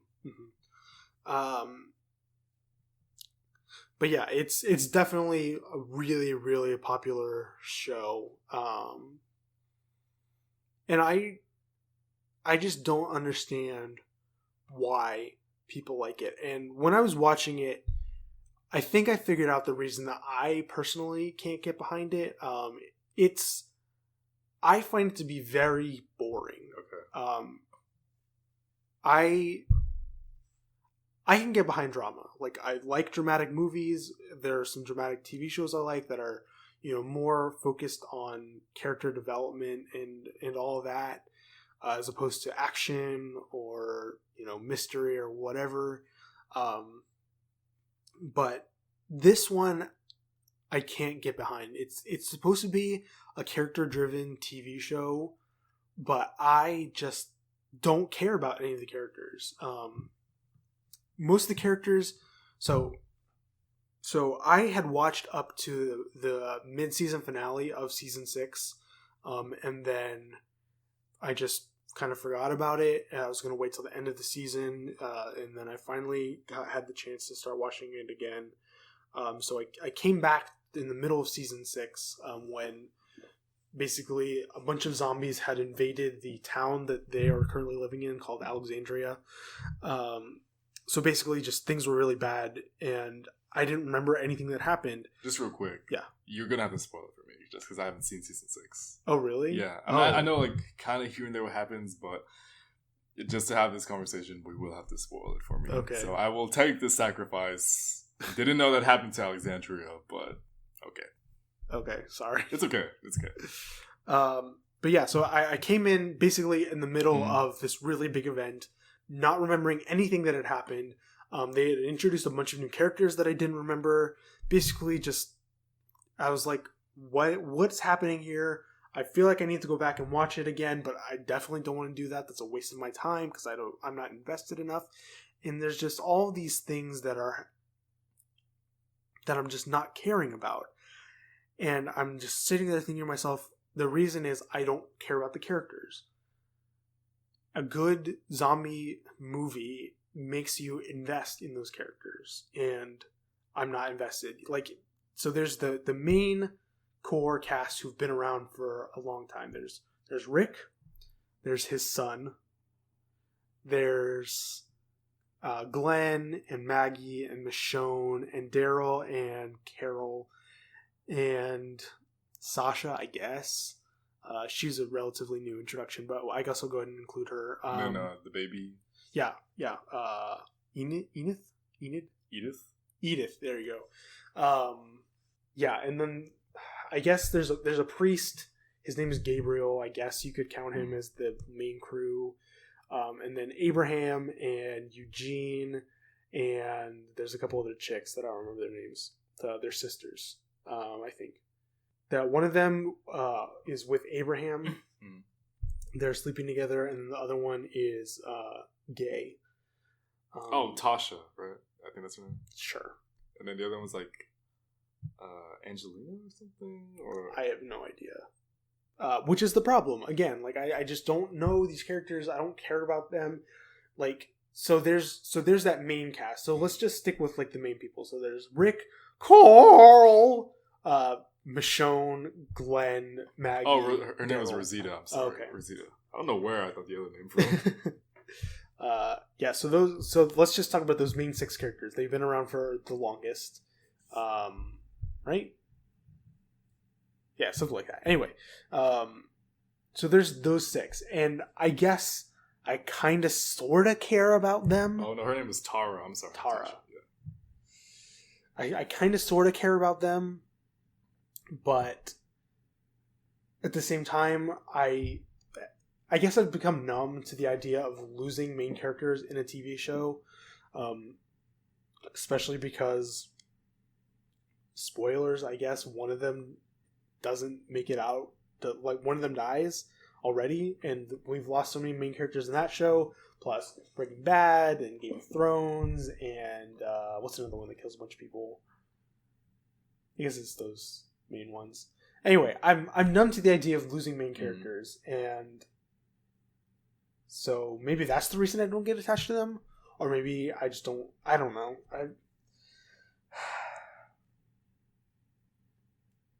My point is that I'm just really frustrated by this show. Okay. Because everyone talks about it so much, about how great it is, how much they love it, and what an amazing piece of art it is. And I guess in that sense, I can kind of see where they're coming from, where it's much more of a methodical and artistic take on television and the zombie genre. Like, I guess you could make that argument, but that doesn't necessarily translate into being a good show with a good plot. And so I just hear everyone, talk about how much they love this show, and then then I'm just here like, I don't understand. Explain it to me. I want to get it. Okay, let me ask first. Is it the plot, characters, both? Like, you've made your case that you don't care about the characters at all. The plot, you have issues with the plot. So let me ask, is it both the things at the same time, or is it just one or the other? Definitely the characters more. The plot the plot's okay. It's not fantastic, but it's serviceable for sure. Like, I get the whole, they're trying to survive, and no matter how much they try to fortify where they are, bad things are always going to happen, either because just the zombies are too overwhelming, or somebody does something dumb, or somebody sabotages them. Like, that's an okay plot for a zombie movie or show. So mostly it's the characters. And just, can you give me an example of, just in general, what the characters do? You can focus on specific characters, or you can say what they do as a total. So there's the main 6 people that are already named, and then they continually introduce new people, because they're gonna die. Like, every time they kill off somebody, their cast dwindles, so they gotta keep adding more people. So, for example, there's a new character named Denise. She's a doctor. She was in Alexandria before Rick and company got there. And she gets into a relationship with the sister, Tara, whatever. They are together. And there was this whole episode about one of them said, "I love you" for the first time. And I was just like, I don't care. Who is this Denise person? Where did she come from? I don't remember her. What are her motivations? Like, I don't care. That's just, the bottom line is, I don't care. And the only reason I keep watching it is because A, I'm invested this far, I'm going to see it through to the end. And B, because everyone keeps talking about it, and I keep telling myself, maybe there's something there that I'm not seeing. Maybe I need to watch it. And it just keeps disappointing me. So, I'm going to be honest, you do bring up a lot of valid points, and honestly, I can't really dismiss them as wrong, because you do have a point that, the plot can be it can be okay. I can see that, they kind of do the same thing, they make an establishment, they make the settlement, they try to live, and then, something bad happens, and then there's a battle, or there's a war, and then they have to move somewhere else. And then, what you were saying about them having to add new characters because the main cast dwindles, that's understandable, because you need to keep adding people. But I'll also say at the same time, the world's a big place, and there's going to be other survivors as well. So it's going to be inevitable that they have to run into other people. Otherwise, we're going to be stuck with a Lord of the Flies kind of deal. Which it's very much so, because they are from time to time just stuck with their own group. Yeah. But you can only watch them for so long before something new has to happen, whether it be an outside factor or an internal factor, or something like that. Now, for me, this is where you and I differ, because I care about the characters very much, and I think maybe because I want to say how I'm trying to find a good reason to think of it, because like I've always said, I get very easily drawn into the storyline, into the plot, and maybe, I just get so sucked into the storyline that I just kind of immerse myself in, and I just kind of lose all focus of logic and reasoning. Not to say, if something stupid happens, I'm not going to say, oh, that was really dumb. Do you remember the character? I think her name was Angela or whatever. But what was her story? She was in the original group. She was the blonde. Andrea? Yeah, Andrea. I want to say Angela. Yeah, Andrea. Yeah. And I just hated her guts, because it was to me, she was the worst character I've ever seen. More so than Joffrey Baratheon, but that's a rant for another time. So, but for me, what I saw, and if we're gonna focus on certain seasons, I think that's kind of have to be a start with it, because I think in season 1 they do a good job of kind of establishing what is each person's kind of reason for trying to live out zombie apocalypse. Then season 2, 3, 4, 5, it kind of grows for each character more. Mm-hmm. So I think, is it in season 2 where we get introduced into Herschel? I want to say season 3. Maybe you're right. So, you know, that it goes on from there, and I don't know, I do agree that it's very much of an investment to go into it, because I mean, each episode is at least 45 minutes at the very least. Mm-hmm. And it takes a lot of time, but I think the show does a good job of like explaining what is each character's motivation, at least for the main cast. And I will argue for the for like supporting characters and minor characters, maybe they don't focus so much on those details, but I do think that they do give it enough details where you can see where these people like do the reasons they're doing. And I think that overall, you can just see every character as like a representation of the different faces of humanity, because at this point, humanity is no longer, you know, the ruling species of the world. Now we have zombies. We can't even say like animals that have grown, like, you know, how Caesar like rose up to be the leading, how he made the apes the leading species on Earth. Like that's how I approach the show anyways. Like each character represents a different facet of humanity, whether it be somebody is very good at showing loyalty, somebody's very good at showing fortitude, somebody's really good at showing wisdom or compassion. I think that it does really well, and I think that, you know, despite being a show that's supposed to be about zombies, it's also very much a show about humanity and showing like what people will do in such a time of crisis. And you see a lot of times they're gonna break, or they're gonna do something dumb or irrational. And even though we say that's stupid, why do they do that? Kind of thinking in real life, how often do people do stupid things? Which is, it happens a lot. Like, I don't want to sound like I'm trying to, like, you know, feed off of this topic, but like, let's say the car accident I was in yesterday. Mm-hmm. It's two idiots who are racing on the highway in the middle of, you know, congested traffic, and like you are putting so many people at risk. Like, obviously, you should not do that. And if you saw it from the like scene of a movie, you probably automatically say like, that's the stupidest thing I've seen. Like, you know, all the places you chose to have a race, you're gonna do it on the highway. But yeah, side tangent, I know. So that's just the way I see the characters for. I mean, I agree with you. Like, yeah, some characters do have their problems, and it is hard, like, whenever a new character comes in and to get invested in them, and then all of a sudden they die. But for me, I think The Walking Dead does a very good job of, both for like the writers and the actors themselves, who I think do tremendously on the show. They do a very good job of portraying the reasons why you should even stay focused on these characters.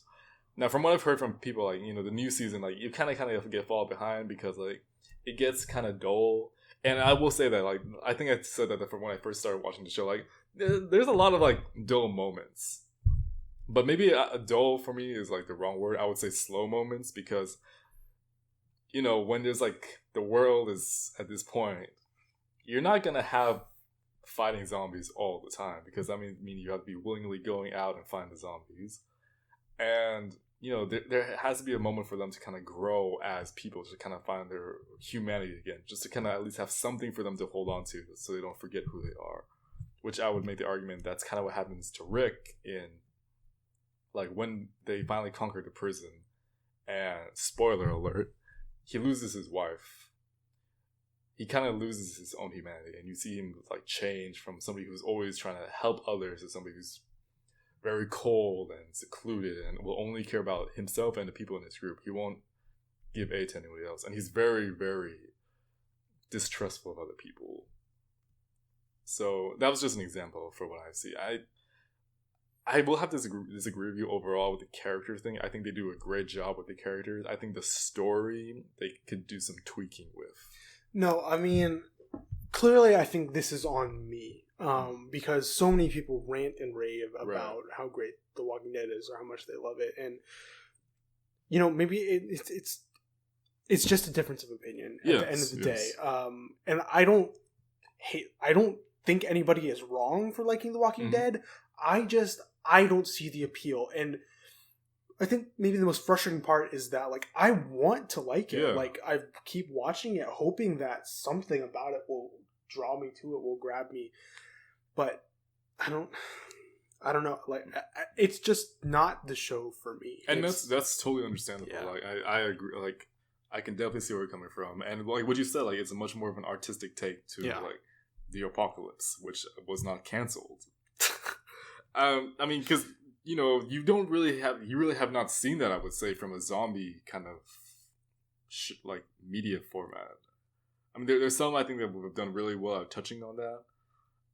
But I think The Walking Dead did a lot of firsts, such as like showing like how people would act in this situation, or like the bonds that they would form or whatnot. Not saying that they did it perfectly all the time. I would say there were a lot of flaws in what they did, but I guess that is true. But I'm all right. I don't want to talk about this anymore. Just getting all that venting like really exhausted me. I don't know why. Do you notice that? Like whenever you vent and you go off on a tangent about something you're really passionate about, especially if it makes you angry, and then like the adrenaline kind of dies down, and you're like, I don't know what to do with this point. Okay, well, I want to hear from the Walking Dead fans. Come at me with your defenses of why you love the show, why you think, Rick is the greatest protagonist ever portrayed in television history. Or if you agree with me, if you've watched The Walking Dead and you don't like it, I would also like to know why. So please let us know. And the best way to do that is send an email to abcpodcast92@gmail.com. But you could also text me or email me personally, or just tell me, I guess. I don't know. Anyway, we don't have any emails this week because, once again, I forgot to ask for emails. So that's on me. But that means it's time for our ABCs of Geekdom segment. And so I was watching a video from this channel that I follow. It's called The Runaway Guys. Mm-hmm. They're playing through Super Metroid. Okay. And that gave me the inspiration for this week's battle. Okay. So it's going to be Samus Aran versus Cyborg. Okay. So another returning fighter. Cool. Should be fun. Okay, so rock, paper, scissors. Should we? Because I think last time you had Cyborg, right? That's true. Do you want to do Cyborg again, or do you want to do Samus? I mean, it's totally fine. I can take either one. I don't know if you want to like change it up a bit, or like, do rock, paper, scissors. Let's just rock, paper, scissors. All right, fair enough. All right, rock, paper, scissors, shoot. Rock, paper, scissors, shoot. Rock, paper, scissors, shoot. Rock, paper, scissors, shoot. Rock, paper, scissors, shoot. I will pick Samus. Okay. Who went first last time? I'm pretty sure I went first. Wait, who was last week? Last week was... Oh, it was Alfred and Jarvis, yes. And I went first. Yes, you did. Yeah. Okay. So, which version of Cyborg am I going to be using? Dealer's choice. Okay. So, I'll just give a rundown of the basic Cyborg powers. Okay. So, Cyborg has been a relatively popular character of DC Comics. He is a cyborg. He was... I know, right? He was involved in a car crash during his high school years. And his father... Shut up. I didn't even think about that. Oh my god. Anyways, so his father had been dealing with his work where he could help his son and reformat him in the form of, cybernetic prosthetics. And over time, it's, kind of vary about like how much of him is a cyborg and what he can do. His basic powers have always been that he has a sonic cannon, he has super strength, durability. He has the ability to connect into mainframes and networks and computers. And he has also been able to... I'm just going to give him from the power term injustice. He can... I don't know. Can he do the teleport thing, or is it just like... You know what I'm talking about, right? No, not in the movie. Like how he like transports himself in the beginning. You know what I'm talking about? Oh, yeah. I don't think it would really be it's probably a boom tube, isn't it? Possibly, because that would make sense. that would probably make sense, because if you remember from Justice League War, he's been upgraded and he's been like fused with Apocalypse technology. So, and that actually has happened, like I think recently in the comics, or maybe a couple years ago, that's happened. So it is canon that's happened. So as you can tell, Cyborg has slowly become much more powerful. Now, I think his main weakness would be targeting his internal organs. And that's probably his biggest weakness. And I feel like he has the upper hand with Samus, because although she has her suit and she herself is a very skilled combatant, I think Cyborg wins overall, because I think either one, just his durability by itself, like it's extremely hard to really like even do anything to Cyborg. Like it had to take, I think, just for example, Aquaman, like he's the one that had to take down Cyborg one time. Yeah, splash some water. And then even after that, and no, because in Throne of Atlantis, he was all in the water for a long time. So durability, I think, is one, and I think that Cyborg would probably be able to get into the inner workings of Samus's suit. So he would probably be able to deactivate it for her. Now, she isn't dependent on the suit, and she's, like I said, skilled without it. But I think she wouldn't be able to beat Cyborg just because of the range of technology he has. He's fairly good hand to hand. He's not the greatest hand to hand combat, but he can hold his own very well. And he's a very good strategist. He knows how to find weaknesses. And maybe he won't be as fast as Samus outside of the suit, but he would know how to target. I think just out of pure strength, he would beat her out of that. And let's not forget, though, like, strength isn't everything. Cyborg is extremely intelligent. I'm not gonna say he doesn't show up, because like he did focus on sports when he was younger, but he's considered like one of the go-to guys for technicians and intelligence works whenever the Justice League needs something. So he can always help them out, whether it be, I don't know, just whatever you go to a smart guy with. So I think in this fight, definitely Cyborg will win. And if they had a battle between who had the strongest arm cannon, Samus probably does have the upper edge over Cyborg. But I think Cyborg, just out of just who he is, out of just pure willpower, I think he could push through and defeat Samus. And he's always shown that the real power doesn't come from his parts. It's always in here. So Samus Aran is an intergalactic bounty hunter. And Alright, Jango Fett.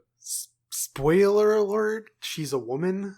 I don't know how well known that is. I don't know about now. Back in the day, it was really like yeah. Like when Metroid first came out, and the very first Smash came out. Yeah, that was oh my god. Yeah. But anyway, so she was orphaned on the planet Zebes, and she was raised by the native inhabitants of that planet, and she was trained in their warrior arts, and then later on she was granted the power suit, which not only enhances her strength and her power and whatnot, and grants her all of that added arsenal, but it increases her defense and her mobility and just all kinds of things. So the power armor itself, obviously it can take a lot more of a beating than a regular human can. It has a cannon on it that you can charge up to fire off a very powerful laser shot. It can be upgraded to have missiles and super missiles. It can jump extra high. She also has a grappling hook, and she has an ice beam, which can freeze her opponents, which would definitely come in handy for this fight. What else? Another big feature of the power suit is the morph ball, which is basically when she gets down to a tight little ball and rolls around. From there, she can then drop bombs and power bombs, which are super destructive explosive devices. So just with the power armor itself, she's got the powerful laser cannon. She's got all of the bombs, all of the missiles. She's got freezing capabilities, grappling hooks to grab the opponent from a distance. And she has super high jumping powers. So all of that, great package. And without the power armor, as Brayden said, she is highly skilled with combat. Not only is she faster, not only can she, just get around more easily, but she has this gun which can shoot stun beams and has this plasma whip thing which she can use to attack her opponents, and just gives her more flexibility with how she can, get around and stuff. And she has these jet boots that she can use to propel herself up and forward to further increase her momentum. So she's got all of that going for her. Now, while Brandon said that Cyborg is super smart, there's definitely no denying that. He's one of the smartest characters in the DC comics. Samus is a master tactician. She always knows the best plan of attack to take down her enemies, no matter if it's a space pirate or a giant brain or a Metroid or a giant flying monster dragon thing. She's always cool under pressure. She knows how to find the enemy's weak point and exploit it. And Cyborg, for all of his power, he definitely has a weak point, which is that, yes, he has internal organs. Those are definitely delicate. But perhaps even more so is that if his tech is damaged beyond repair, he's done. He can't defend himself anymore. And Samus, if her suit gets destroyed, guess what? She's still human underneath that. She can get out and she can keep on fighting. So Samus has the upper hand in that fight. No questions asked. She's going to win. So in this fight, how do you imagine his tech getting destroyed? Just hypothetically. Constant blasts from her cannon. Constant blasts from her cannon? Yeah. He was able to take a beating from Darkseid. Okay. Darkseid's not that strong. Are you freaking serious right now? You are... Now, granted, this is with him with the Apocalypse technology, so I will give you that. But even still, I can't imagine how much power would be behind any attack that Samus would be giving out to Cyborg in order to destroy his tech that much. I can't comprehend that part. Well, keep not comprehending. Well, I mean, I could, but you know what else I can't comprehend? Her winning. Booyah. Well, we made our cases, but what we need to hear is feedback from you, the listener. Who do you think won? Who do you think's right? Who do you think's wrong? There can be only one winner. So let us know, again, by sending us an email to abcpodcast92@gmail.com. You can also send us comments, questions, suggestions, wish Brandon happy birthday. Pretty much just tell us hi. We would love to hear from you no matter what. So again, email address is abcpodcast92@gmail.com. Now, before we get out of here, I need to remind you really quickly that we will be talking about a movie for next week's show, and that is American History X. This movie is not for the faint of heart. It's very graphically violent, and there's some language and nudity in there. So please make sure you know what you're getting into before you watch it. If you are not opposed to that kind of stuff, I really recommend it. It's a great, dramatic, heartfelt movie, but there's some stuff in there that's kind of hard to watch. Again, there's one scene in there that's really, really shocking, but I really urge you to power through it and watch. So that's all I'm going to say. But we'll be talking about that next week, so don't forget to watch it. Brandon, that includes you. I actually finished. Oh, good job. Thank you. Yeah, I bought kind of wish part of me kind of wishes I didn't watch it again, but then I'm like, yeah, this is a good movie. Moana made up for it, so let's say that much. Canceled out. Yeah. I bought the Blu-ray. I actually didn't have this movie, but now I do, so I'm glad I can watch it whenever I feel like.